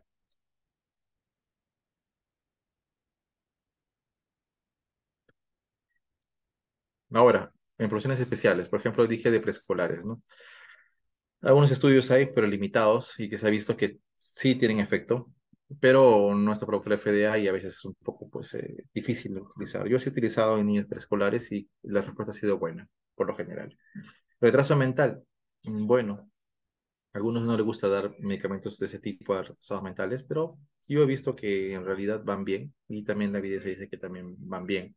Pero hay que tener cuidado en efectos colaterales nada más. Lo otro sería, pues, por ejemplo, trastorno de conducta, ¿no? ¿Qué tanto mejoran este tipo de patologías con metilfenidato? Se ha visto que sí, pero más que todo cuando tienen comorbilidad. Por ejemplo, su conducta más el TDAH, sí, evidentemente mejoran la condición. Autismo, ¿no? Evidentemente es una patología que también puede haber hiperactividad y en esos casos, cuando hay hiperactividad, puede servir el uso de metilfenidato. Si no hay eso, no sirve usar metilfenidato. Ahora, vamos a ver el autismo.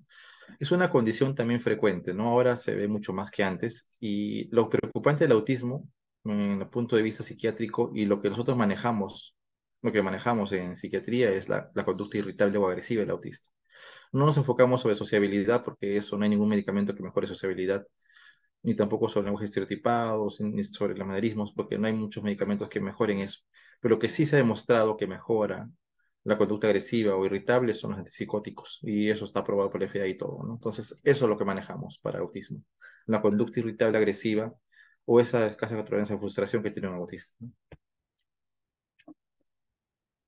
Por ejemplo, acá tenemos lo que es los medicamentos para autismo, ¿no? Vemos que gran parte de autistas reciben al menos un medicamento psicotrópico. O sea, una aprobación hasta 30% si un medicamento psicotrópico. Claro está que también hay autistas que no tienen problemas de agresividad, que son tranquilos, y eso también se ve. Pero otra por los importantes sí tienen el problema de agresividad, tanto de auto como de heteroagresión. Entonces, lo que más se ha visto utilizar para lo que es estos síntomas de agresividad e irritabilidad en pacientes con TEA son antipsicóticos de segunda generación.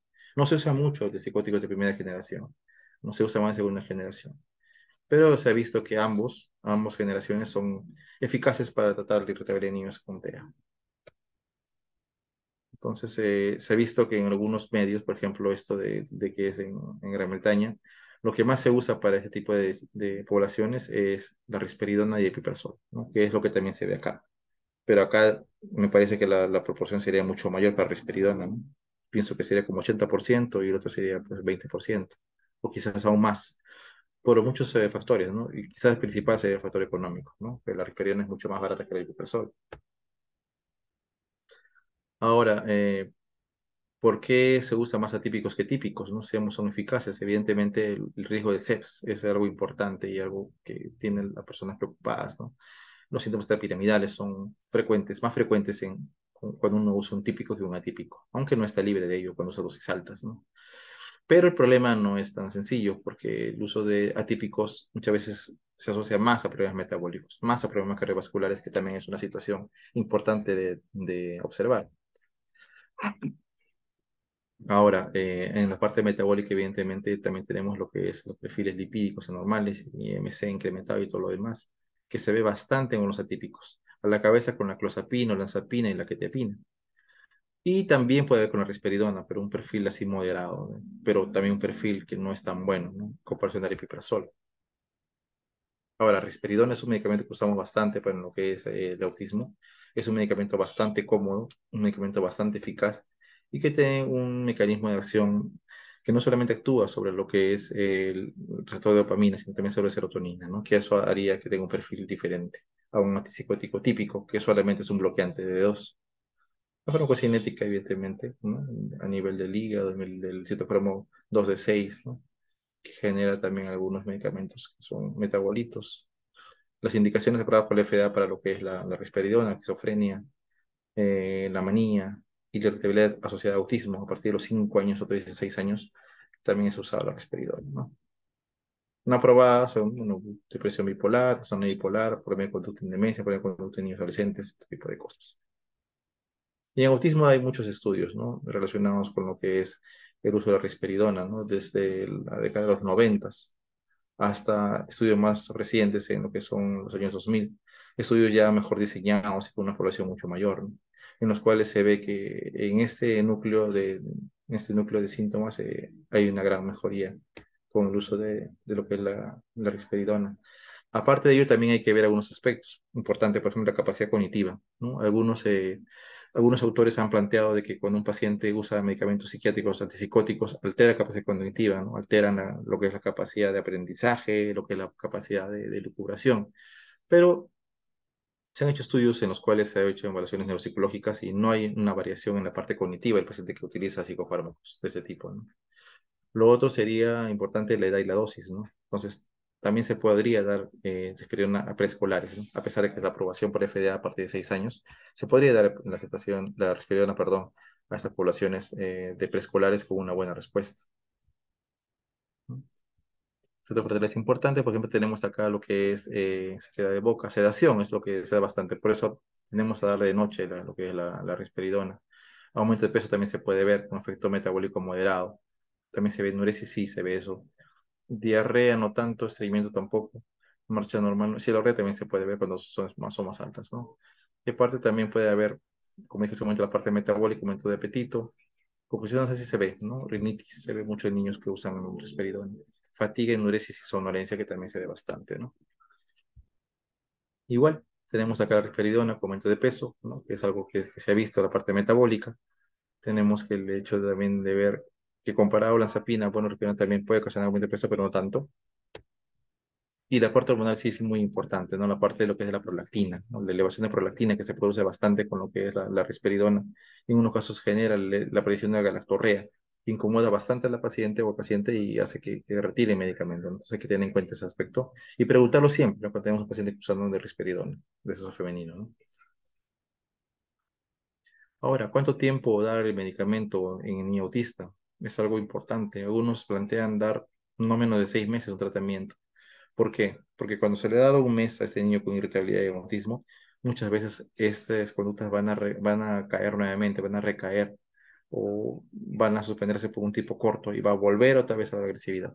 Por eso lo que se recomienda es que el tratamiento no sea corto, ¿no? Sea mínimo 6 meses y algunos plantean hasta 1 o 2 años, para que no haya un retorno en la conducta agresiva de una forma rápida.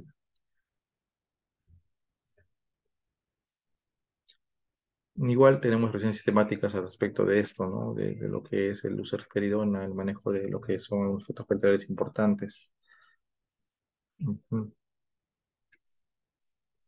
En cuanto a los antidepresivos, son medicamentos que también son usados mucho en estas poblaciones.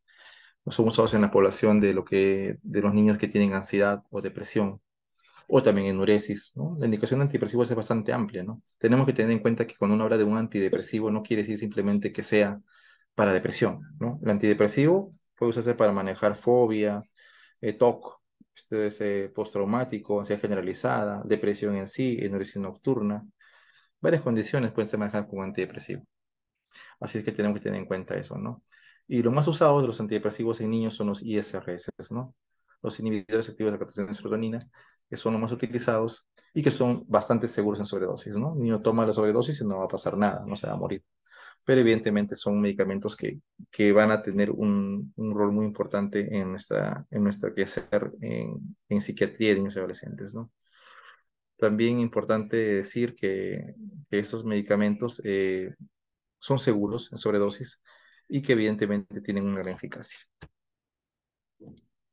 Ahora, evidentemente antes de estos antidepresivos en ISRS también teníamos lo que son los tricíclicos, ¿no? Que son medicamentos también eficaces, pero que tienen efectos colaterales muy fuertes, ¿no? Entonces, hace que no sean de primera elección.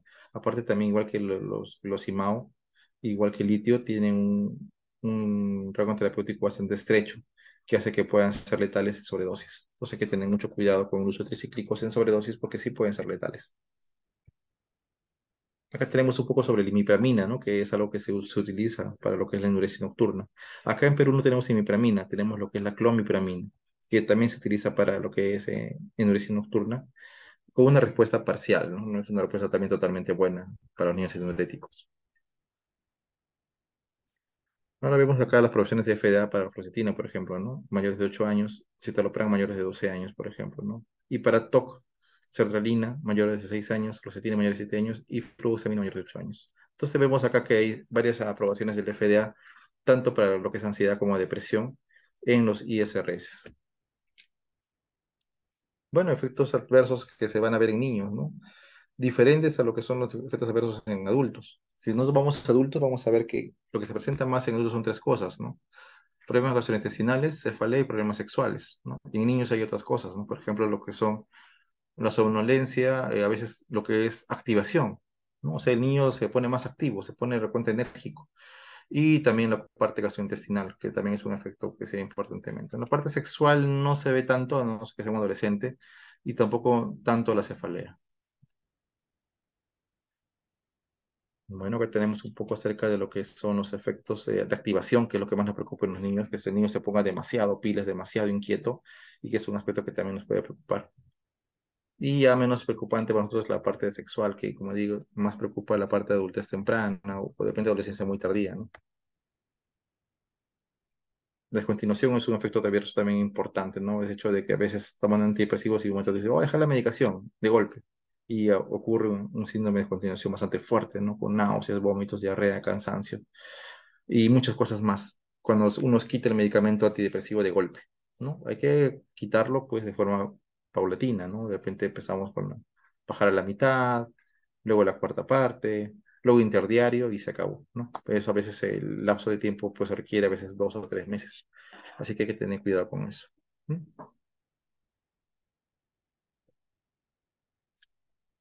Bueno, las guías igual van a recomendar como primera elección los ISRS en casos de ansiedad o depresión. Es algo que se ve bastante en las guías clínicas que dije hace un momento.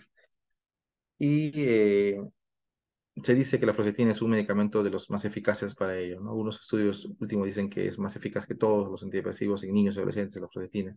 Otros dicen que es pareja igual que la sertralina u otros ISRS, pero hay mucha información acerca de la utilidad de la fluoxetina. Ahora, el problema de fluoxetina es que es muy activador, ¿no? Si un niño de repente lo puede poner demasiado y demasiado inquieto. A diferencia de sertralina que no es tan activador, ¿no? Bueno, ya hablamos de depresión, de TOC, de depresión, igual. Estos adversos importantes, hemos hablado de la parte gastrointestinal, la parte del insomnio, la sudoración excesiva, y también la parte de lo que es la hiperactividad y otros más. Vemos la fluoxetina, evidentemente. La parte del peso es algo que es controversial. Algunos dicen que baja, otros dicen que sube, otros dicen que queda igual, pero por lo general no incrementa el peso. Acá vemos estudios grandes en los cuales se utilizó lo que es la fluoxetina y se demostró que es efectiva para lo que es la depresión y lo que es también la ansiedad.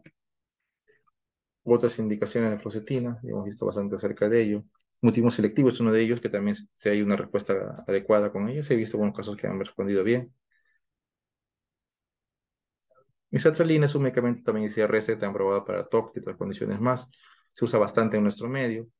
Los efectos colaterales son bastante parecidos a la fluoxetina. Y algunos estudios acá, por ejemplo, la tengo vascular, que no hay mayor alteración. El uso en TOC, que es muy difícil, por ejemplo, manejar TOC con sertralina, tienes que titular dosis lentamente y hasta encontrar dosis alta es un problema también. La depresión, que también es un aspecto importante, ¿no? Para el manejo de lo que es este tipo de trastorno del humor, con sertralina, por ejemplo. Y citalopram es un medicamento que se usa en adolescentes, ¿no? Como le dije, es uno de los mejores en cuanto a tolerabilidad y es muy eficaz. Entonces, aprobado a partir de los 12 años de edad para depresión, pero también usamos también para la ansiedad, ¿no? Suele iniciarse con 10, otros dicen que suele iniciarse con 5. Y si no mejora, puedes empezar a subir hasta 20 miligramos, que es su dosis tope, ¿no? Igual, efectos adversos en la parte de la náusea, el insomnio, la somnolencia, la sudoración y la disminución del apetito. Como vemos, los ISRS tienen también un incremento de somnolencia, ¿no? Citalopram se ha descrito que tiene también, genera también somnolencia y sudoración, ¿no? Que son efectos que también a veces son bastante fastidiosos. Alteraciones sexuales, ¿no? También se altera la parte sexual. Esto más se ve en adolescentes tardíos o en adultos tempranos, ¿no? Por ejemplo, en hombres, trastorno de eyaculación, ¿no? Disminución de líbido, impotencia. Y también en mujeres con disminución de líbido en orgasmo. en depresión pediátrica se ha visto pues que hay un beneficio marcado en lo que son adolescentes, pero no hay niños. Pero igual en niños deprimidos se ha visto que se utiliza el medicamento, ¿no?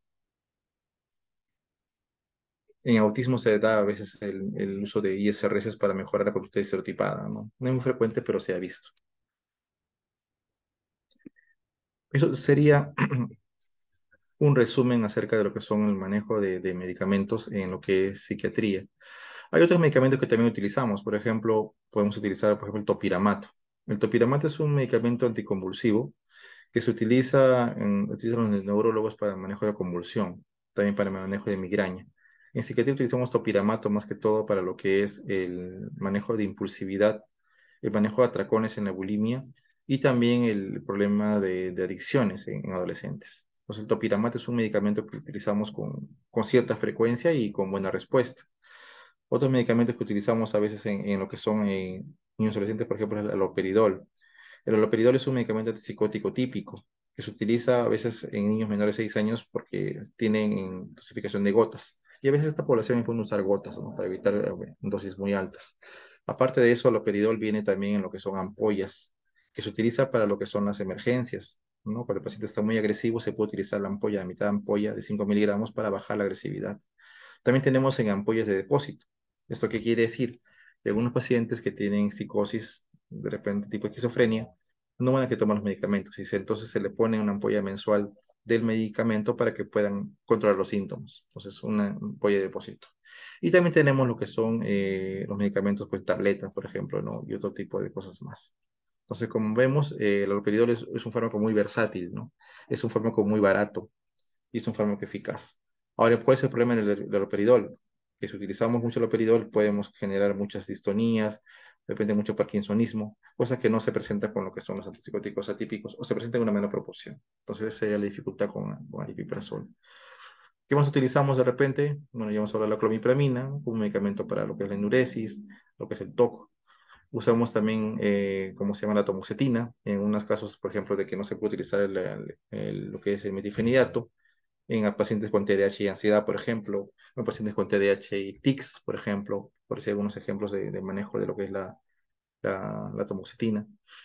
Otros medicamentos más raros para utilizar en niños, por ejemplo, digamos que la olanzapina, la quetiapina, más que todo ya en poblaciones más grandes, poblaciones puberales, por ejemplo, que tuvieran de repente pues manía o de repente cuadros psicóticos que no responden al medicamento risperidona. Son lo que utilizamos bastante, ¿no? Ahora, usar algunos medicamentos, por ejemplo, viperideno, ¿no? Es un medicamento que utilizamos para cuando hay síntomas extrapiramidales, cuando uno usa un típico o de repente un atípico a dosis altas. Este viperideno es un medicamento que viene en ampollas y viene en tabletas. Si es una crisis de distónica aguda, se debería estar manejado con ampollas, ¿no? Una ampolla intramuscular o endovenosa, está, y con eso los síntomas de parkinsonismo o los efectos extrapiramidales van a remitir, ¿no? Si es que no es algo tan dramático y que puede esperar, podemos también dar los medicamentos por vía oral, ¿no? Y en este caso podemos dar hasta cada 8 horas una tableta para mejorar su ansiedad. Eh, Eso es lo que vemos. Ahora, otros medicamentos que hemos visto, que podemos ver, mm, que la quetiapina no se usa mucho, igual que la olanzapina a mayores de 10 años, en bipolares y esquizofrénicos, y también en algunos casos de que no responden a los medicamentos podemos utilizar a veces quetiapina o olanzapina. También a veces usamos antipsicóticos en pacientes con anorexia nerviosa. Por ejemplo, usamos risperidona o olanzapina, ¿no? Evidentemente, no es una indicación de anorexia nerviosa, ni tampoco está en las guías clínicas el manejo de ese tipo de fármacos para esa patología, pero se ha visto en la práctica que las tranquiliza y aparte les borra un poco esa distorsión quema corporal, ¿no? Es aquello que se ven ellas gordas y todo eso, ese esquema delirante, casi delirante, se borra un poco con los antipsicóticos, ¿no? Eso también es algo que se ve en lo que es la práctica. Eh, Otras cosas que más hemos visto en fármacos, por ejemplo, el uso de duales que no se ve, por ejemplo, el uso de gabapentina y pregabalina, ¿no? Que son también fármacos que se utilizan poco en adolescentes, más se usan en adultos, en casos de, por ejemplo, de dolor neuropático o de repente en casos también de ansiedad generalizada, se usa la pregabalina o la gabapentina y con eso van bastante bien. Pero en adolescentes y niños no usamos muchos tipos de fármacos, ¿no? ¿Qué otro fármaco más hemos utilizado o que hemos utilizado más en este tipo de poblaciones? mm, risperidón, aripiprazol, es un medicamento que se utiliza también en esta población. Viene de 5 miligramos y de 15 miligramos. En ellos usamos lo de 5 miligramos, usamos muchas veces la mitad, o sea, 2,5, y poco a poco vamos titulando la dosis, hacia una dosis que sea correcta. El problema del ibuprofol es la acaticia, ¿no? Esa sensación de no poder estar quieto y andar de un lado a otro. Se da en pacientes que utilizan aripiprazol a dosis moderadas o altas, y es un medicamento que también tiene que tenerse en cuenta, ¿no? Más que todo en esos casos en los cuales no se puede usar risperidona. O sea, el aripiprazol es un medicamento que también se utiliza para problemas de conducta, para lo que es el TEA, y también en unos casos algunos utilizan para pacientes con rasgos limítrofes, ¿no? Porque puede bajar lo que es la impulsividad en ese sentido. Entonces ya hemos hablado acerca de varios fármacos. Otro fármaco que también tenemos la clopromacina. Es un medicamento antiguo, sí, pero el cual se utiliza todavía en casos refractarios y tiene un gran poder sedativo, ¿no? Igual que la levopromacina, que es otro antipsicótico clásico, que también se utiliza para lo que es la sedación de pacientes con un, eh, con un problema en lo que es el sueño, ¿no? Entonces, pacientes que no duermen con insomnio pertinas, la levopromacina muchas veces es un medicamento de elección para que el paciente pueda descansar, ¿no? Esa es también una situación que se puede ver en nuestros pacientes. Ahora, usar o no usar benzodiazepinas, usar o no usar clonazepam o alprazolam, es un tema también importante. Lo que se ha visto mucho en estos pacientes es que el uso de benzodiazepinas en menores de 10 años puede tener efectos paradójicos. Es decir, si el niño es inquieto o ansioso, si toma el medicamento, puede volverse mucho más inquieto y ansioso. O sea, bueno, algunos papás que prefieren pues no dar ese tipo de medicamentos. Y también los psiquiatras, ¿no? Los psiquiatras a veces preferimos dar ese medicamento a partir de los 10 años, ¿no? O cuando ya son más grandecitos. Y por lo general usamos también por tiempos cortos, para evitar cualquier tipo de riesgo de lo que es la dependencia de sustancias. Pero como les digo, el riesgo es bastante bajo, ¿no? Eso es lo que se puede ver en uso de benzodiazepinas. Ahora, si es que tenemos un paciente agresivo, por lo general sí son benzodiazepinas en forma endovenosa. Por ejemplo, pueden usar midazolam o diazepam endovenoso para planchar al paciente rápido, y después de ello usamos el medicamento intramuscular aloperidol, por ejemplo, para mantener la mejoría del paciente y no esté pues levantándose a cada rato o poniendo en riesgo la vida de los demás. O sea, es lo que nosotros tenemos y lo que estamos observando en nuestra práctica clínica, que es lo importante, ¿no? Después de ello, el manejo, como les dije hace un momento, tratamos de ser racionales, tratamos de usar dosis bajas, tratamos de usar dosis a veces la cuarta parte, titulamos muy lentamente y estamos atentos a efectos colaterales, ¿no? Eh, Resaltar también el hecho de que el tratamiento psiquiátrico es bastante largo y que a veces a veces muy oneroso, muy caro. Los medicamentos suelen ser caros muchas veces, ¿no? En todo caso, si vemos que el paciente pues no tiene condiciones, tratamos de dar un medicamento que esté al alcance de él, que sea más económico para tratar pues de ayudar pues también a la economía del lugar que también se va a ver afectada, ¿no? Ahora, vamos a ver de forma leve, breve y concisa acerca de unos métodos diferentes a los farmacológicos para manejar problemas psiquiátricos. No es mi campo de experticia el uso de las psicoterapias, pero hay que entender que existen psicoterapias que pueden ser útiles para el manejo de trastornos mentales en niños y adolescentes. ¿Cuál es la que más se utiliza, por ejemplo? Es la TCC. La cognitivo-conductual es un tipo de psicoterapia que es bastante utilizada. La parte conductual se usa más que todo en niños, ¿no? Más que todo para regular conductas, para que se extingan algunas situaciones problemáticas, por ejemplo, los berrinches, y se basa más que todo en refuerzos, ¿no? En refuerzos y castigos. Y a partir de ello, entonces el niño empieza pues ya a modular su conducta de acuerdo a lo que se está haciendo. Ahora, en un adolescente ya podemos ir más allá de la conducta, podemos ir a la parte cognitiva. Podemos quizás interpretar mejor sus pensamientos y tratar de modificar los que son distorsionados o aberrantes. Y esos pensamientos que están alterados se van a cambiar y modificar y van a hacer que el paciente tenga un mejor pensamiento y que tenga también una mejor acción, una mejor conducta. Entonces, en conclusión, para niños chicos lo que se usa más es una terapia conductual, modificación de conducta le dicen. Y para adolescentes más buscamos una terapia de cognitivo-conductual, que tenga los dos componentes y se ve bastante eso, mejoría en lo que son temas de ansiedad, depresión. Ahora, también hay casos de autismo. En autismo a veces preferimos, aparte de medicación de conducta, preferimos algunas intervenciones diferentes. Por ejemplo, podemos buscar que haya terapias de tipo sensorial, o de repente terapia ocupacional, o de repente terapia de lenguaje o psicomotricidad. O sea, el campo ya es más amplio, ¿no? No solamente va a ser psicoterapia y fármacos, sino va a ir un poco más allá. Entonces es una situación que también hay que entender. Ahora, ¿qué otro tipo de psicoterapias conocemos? tenemos la terapia sistémica, ¿no? Familiar sistémica, que es muy útil también en niños, porque el niño funciona pues como un sistema, ¿no? Hay un papá, una mamá y a veces hay sistemas que están funcionando mal y tienen necesidad de que el niño se enferme para que ese sistema se equilibre. Entonces, este sistema es el que hay que observar, hay que aprender y que tratar de modificar en lo posible. Entonces, este sistema es, por ejemplo, útil en patologías tipo drogodependencias o también patologías tipo de conducta alimentaria, ¿no? Por ejemplo, anorexia o bulimia, ¿no? Es bastante útil en este tipo de situaciones. También tenemos terapia psicoanalítica, ¿no? En ese tipo de terapia es mucho más larga, mucho más prolongada y a veces requiere pues una presencia del paciente por muchas sesiones y a veces es por 3 veces por semana y bastante cara. Pues en este caso esta terapia es benéfica en ciertos aspectos, pero es demasiado cara para muchos pacientes. Entonces hay que tener también el reparo en eso. Ahora, como dije al inicio de la exposición, muchas veces la patología psiquiátrica requiere un enfoque dual. O sea, no solamente requiere pastillas o no solamente requiere psicoterapia, sino requiere muchas veces los dos. Entonces tenemos que tener en cuenta ese aspecto, ¿no? O sea, eh, no solamente darle pastillas, no solamente hacer terapia, sino también buscar ambos afrontes. Ahora, como dije hace un rato también, cuando existe un problema pues más serio, lo que más se prefiere a veces es usar medicamentos, ¿no?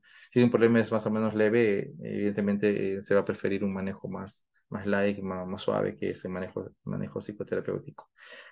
En ese sentido, tenemos entonces las psicoterapias como una herramienta importante para manejo de muchas condiciones, pero mayormente lo que es ansiedad y en lo que es depresión. Ahora, en lo que es el TDAH también algunas veces mejoran con lo que es la terapia psicológica, más que todo a veces para buscar controlar los impulsos o de repente buscar planificar tiempo o de repente ver la parte conductual, ¿no? De las recompensas, los castigos, ese tipo de cosas hay que manejarlo bien. Y en ese tipo de situaciones también hay que tener en cuenta una cosa, ¿no? Hay que tener unidad familiar. Cuando las familias son desunidas o de repente el papá y la mamá disciplinan diferente, evidentemente van a haber más problemas de salud mental en los niños, porque los niños no van a tener un patrón único de dirección en cuanto a disciplina, sino van a tener dos aspectos diferentes, a veces irreconciliables. Entonces ahí empieza la discusión y a veces ahí empieza el problema. Como dije hace un momento también, cuando son niños muy chicos, a veces basta la terapia a los padres y algunas consejerías acerca de su conducta para mejorar la conducta disruptiva de un niño. No necesitas tanto medicar a un niño chiquito, necesitas mejorar la salud mental de la mamá y del papá, o en todo caso mejorar su interacción, para que este niño sea un niño saludable y que sea un niño que sea lo más normal posible, ¿no? Dentro de lo que se espera para ello. Las terapias, ¿cuánto tiempo duran? Algunos hablan de las terapias pueden durar de forma breve, de 4 semanas, 6 semanas, otros 8 semanas, otros 12 semanas, depende también del enfoque que van a realizar. Y también dependería pues de a qué van a privilegiar en cada terapia, ¿no? Algunas terapias mejoran netamente autoestima, otras terapias mejoran lo que es habilidades sociales, otras terapias van de frente a lo que es depresión, otras terapias van a lo que es ansiedad. Entonces hay varias situaciones que hay que tratar de ver y tratar de buscar también al psicoterapeuta más eficaz o en todo caso más recomendable, ¿no? Es importante eso, ¿no? A veces el niño va a entrar en una terapia psicológica y no se siente a gusto con su psicoterapeuta y no le colabora y no le dice nada. Entonces están sentados ahí semanas y semanas y no hay un avance. Entonces es un problema y es también una situación en la cual el niño no confía en el terapeuta y realmente están perdiendo tiempo y dinero, ¿no? Entonces es importante también tener eso, ¿no? Tiene que haber una relación en la cual el niño acepte el terapeuta y mediante esa relación de aceptación va a haber un mayor avance, ¿no? Muy bien, eso es un resumen en cuanto a lo que es la parte de la psicoterapia y he hablado mucho más de psicofármaco porque es lo que yo más domino. Sería importante e interesante que ustedes me comentaran alguna experiencia o pregunta que tengan acerca de los temas que se han expuesto ahora. Esa es una parte que es más enriquecedora porque es algo más personal. Espero algunas preguntas de parte de ustedes acerca del tema en exposición, por favor.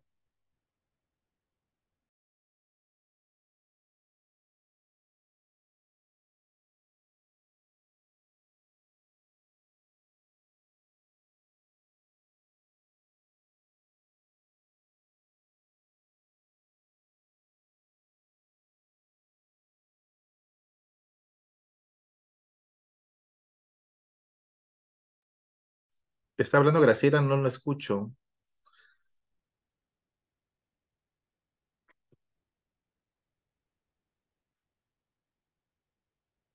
Lo escucho.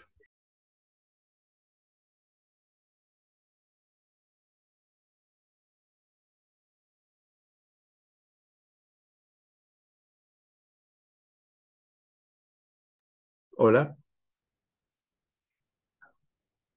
¿preguntas?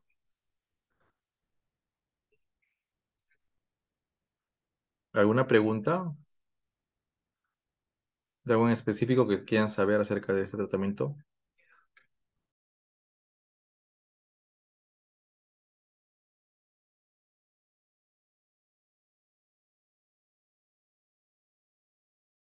Parece que está muy claro todo.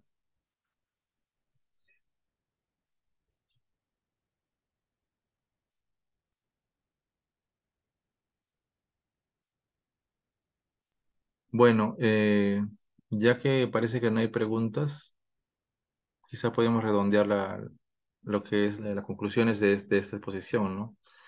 En primer lugar, ¿no? La medicación de los pacientes con este tipo de problemas mentales en este grupo etario tiene que ser en casos que ameriten realmente, no sea casos que tengan una severidad alta o en casos en los cuales ya haya fallado la psicoterapia.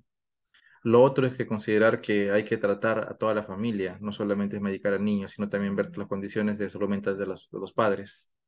La otra situación es entender que los medicamentos se toman muchas veces por tiempos prolongados y se tienen que suspender en el momento que el psiquiatra lo diga. Porque si se suspende de forma pues abrupta o cuando ellos desean, puede haber efectos rebote que pueden ser muy serios. Lo otro sería que hay que pedir información al psiquiatra que está tratando sobre efectos colaterales de los medicamentos. Tienen que explicarle cuáles son los más frecuentes y qué puede suceder y qué hacer cuando aparezcan, ¿no? Para pues, no estar alarmados sobre la presencia de un efecto colateral indeseable. Lo otro es que muchas veces las patologías psiquiátricas son muy complejas y requieren a veces manejo con más de un fármaco. O sea, y eso también suele suceder. Y eso es algo que también a veces es difícil, ¿no? En la parte, pues, de interacciones, en la parte, en la parte económica también para un tratamiento psiquiátrico que involucre varios fármacos, ¿no? Lo otro es que hay que siempre procurar trabajar con la adherencia al tratamiento, ¿no? Trabajar con los padres y con los adolescentes para que ellos entiendan de la necesidad e importancia del fármaco en lo que es la recuperación de su salud mental. Eso también es algo muy importante. Y lo otro, pues, que hay que tener en cuenta también son que hay que utilizar fármacos que estén plenamente estudiados y aprobados para tales condiciones, ¿no? Porque ahora, por ejemplo, hay colegas o personas que utilizan a libre demanda lo que es, por ejemplo, el cannabis o lo que es las flores de Bach, u otro tipo de medicamentos que no tienen una evidencia totalmente, pues, positiva, favorable para ciertas condiciones, ¿no? Muchas madres prefieren dar flores de Bach a su niño con TDAH cuando realmente la evidencia de con esta sustancia no es fuerte en cuanto al manejo de la patología, ¿no? O de repente madres que le dan a su niño autista el cannabis, ¿no? Cuando también no hay aprobación de FDA para ello. O de repente las madres que le dan a su niño una dieta libre de gluten o de repente una dieta libre de colorantes en niños con TDAH, cuando realmente pues no hay un consenso establecido para que esas dietas sean lo mejor para un niño con autismo, por ejemplo, ¿no? O sea, hay varias situaciones que caen dentro de lo que son rumores, por ejemplo, ¿no? Que son rumores pseudocientíficos de lo que hay que hacer en cuanto al tratamiento de los síntomas psiquiátricos de un niño. Y es muy importante pues entender que algunas cosas son ciertas y otras cosas no lo son para evitar pues así siguiendo una cadena de desinformación. Entonces eso sería importante que ustedes pues tengan en cuenta ello, pregunten siempre, tratan de cumplir la prescripción del médico tal cual y cuando haya una pregunta acerca del efecto colateral, hacerlo, ¿no? Sin ningún tipo de temor. Y también eso tiene que ser pues por su médico y tiene que ser pues eh, enfocado cada control que se tiene, ¿no? Si hay un control de un medicamento hay que empezar a preguntar, ¿no? En primer lugar sobre la mejoría clínica o no del paciente y después con efectos colaterales, siempre o como una rutina. Para a veces ellos olvidan, pero existe el síntoma, ¿no? Entonces hay que tener en cuenta eso. Eso sería en cuanto al manejo lo que es farmacológico de trastornos mentales de niños y adolescentes. Si se anima a hacer una pregunta final, o en todo caso ya dejaríamos la exposición en este punto.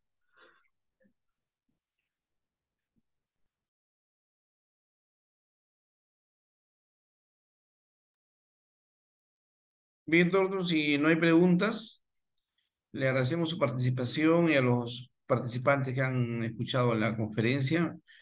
Los esperamos en una nueva oportunidad, un nuevo evento. Muchas gracias. Excelente su ponencia. Felicitaciones, doctor.